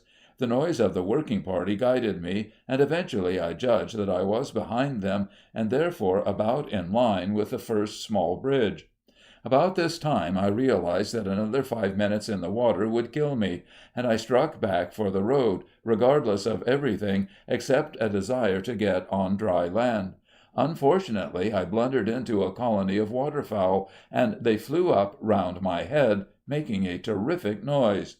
My heart stood still, and I waited again. Was there a scout among those Huns on the road who could read the meaning of the terrified waterfowl? Apparently not, for I still heard the regular tapping of the mallets, and several minutes later I was lying exhausted by the roadside. I half emptied my flask and pushed on up the road. I was right in the middle of the Huns now, and crawling on my stomach, as I did not know how near or far they might be. I thought the cold would kill me, and wondered what the Huns would think to find a dead Englishman inside their lines. To my unspeakable delight there was no one on the bridge, and I was able to make a thorough examination. I laughed at the Huns working solemnly down the road, and for a second forgot my terrible condition. Here I think my mind went a little dull, as I blundered straight on down the road until I had almost reached the river and the main bridge. It was sheer madness, but I would certainly have perished without the movement to aid my circulation. I remember thinking grimly that it would be just my fate to die of a cold after all that I had been through. I found a lot of Huns round the bridge, so I struck the river about 100 yards above it, and then worked down under cover of the banks. I spent some 20 minutes under the bridge, and all the time I could hear their voices in the darkness above me. The meaning of their words was drowned by the noise of the wind and the rain. Now I had to get back down the other road before it began to grow light, and, as I truly imagined, deliver my message before I died. Half a mile inside the Hun lines, after spending 2 hours up to my shoulders in water on a November night, my condition is better imagined than described. I ate a sodden mass of crumbs and bully that had once been sandwiches in my pocket, and finished the rum. I was nearly caught in getting to the downstream side of the bridge, and lay shivering under a hedge for several minutes, while a party marched by within 3 paces of my head. I think they were the working party off the road, and I noticed that it was beginning to grow lighter. Luckily, the storm grew worse. Eventually, I got on to the second road and crawled back along the water's edge until I came to my last bridge. There was a German machine gun party sitting right in the middle of it. My brain was still perfect, but I had lost all sense of feeling in my body. I wanted to cry. They sat there between me and England, and I believe I had some idea of getting up and asking them to let me go home. For a few minutes I had no more willpower than a child. Then some of our shells came over, and I could hear them bursting on the road over the bridge. There was only one way back, and that was as I had come, through the water. I forgot all about the stream and waded in. The cold seemed to pull me together, although, God knows, nothing could be colder than my own body. There was a bit of dry land between the flood and the stream, but I got across without being seen. I was keeping close to the bridge in the hope of seeing something of it as I passed. If I couldn't wade the stream, I was done, but I determined to try, even if my head was under water, and I had to hold my breath. It was not more than 5 feet deep in the center, and I got across, and so over the bank into the flood on the far side. I had still to keep to the water, as I was afraid there would be a patrol on the road in advance of the people on the bridge. A few of our shells were still falling on the road, and I could hear the angry hisses as the red-hot bits of steel rained into the water round about. I did about 200 yards like this, and then I gave up. It was either the road or collapse and drown in the water. I got onto the road, worked back carefully until I felt safe, and then ran like the devil until I knew I was inside our posts. When I stopped, I nearly fainted, so I set off again, my head pulling me up into the clouds like a bubble, and my legs holding me to the road as if they were tons of lead. Eventually I came across some gunners, and they marveled at the whiskey I drank. I told them I had been out scouting and slipped into some water. I didn't really know what had happened just at the time. I had vague impressions of a mass of water and some Germans sitting on a bridge, refusing to let me go home. Then I fell asleep, just sat down bang on the mess floor, and collapsed. They woke me after a couple of hours, lent me a horse, and directed me to the company. Tomorrow I shall be in England. November 9. In the paper this morning there is a brief announcement that the Second Army is across the Scheldt. I was proud to see it and felt amply rewarded for my terrible night in the water. It has left no apparent after effects, so there must have been more resistance left in my old carcass than I gave myself credit for. November 11. It is over. These last few days I have hardly dared to hope for it, and now that it has come I can hardly realize exactly what it means. The thought of going back to it was killing me, and I have been suffering from the most ghastly nightmare dreams. Sometimes I am stuck in the wire, unable to duck, with bullets whistling past my head. Another time I'm trying to run through knee-deep mud, with the shell bursts slowly overtaking me. I haven't slept peacefully since my return, but think it will be better now. I went out to see the celebrations tonight, and had only one regret, that my revolver was left in Flanders. For of these, how many know, or how many knowing care, of the things that bought them this in the mud fields over there? It is most emphatically over, and will forthwith be forgotten. Stockholm, Sweden, 30th of August, 1920. It is late at night, and I am lying on the silken cushions of a private yacht. My host's daughter, a beautiful blue-eyed girl, is reclining by my side, her hand on my shoulder. All around us the harbor lights are twinkling merrily, and the warm breath of the idle breeze carries the sound of pleasant music from the gardens in the town. The little waves whisper and sigh seductively under the stem of the ship, and overhead the soft, lascivious stars leer from the velvet skies. I recall a similar night at Colwyn in 1914, and I wonder if these people, too, will fail to read the writing on the wall. We are living once more in the days of pomp and circumstance. Each morning I see their guards march to the royal palace with brazen music and all the childish pageantry of war. Each afternoon I see their sartorially perfect officers parade the Strandwagen before the gay-gowned beauties of the cafés. Is there no one with the courage to tell them that war is not like this, that there will come a day without music, when there are no bright colors and no admiring eyes, but when the lice are in their hair and the scabs are on their tongue? Surely our years of sacrifice were vain if the most highly educated people in Europe remain in ignorance of the real nature of war, and are open scoffers at the League of Nations. They believe that England is the biggest brigand in the world, and look upon Germany as the home of all progress, valiantly defending herself against a league of jealous enemies. To me it is incredible, and I remonstrate. They mention Ireland, Egypt, India, and Versailles. Then I realize that the bitterest passages in my diary are only too true. The sway of the old men has returned. The dead are forgotten and betrayed. Please God that they may never know the futility of their sacrifice. I am weary and tired of life myself, a mere shell of a man, without health or strength, whose vitality was eaten out by the Flanders mud. This ease and luxury is sent to mock me. I fling my cigar overboard with angry contempt. Along the northern sky the summer sunset is mingling with the dawn in a riot of impossible colors.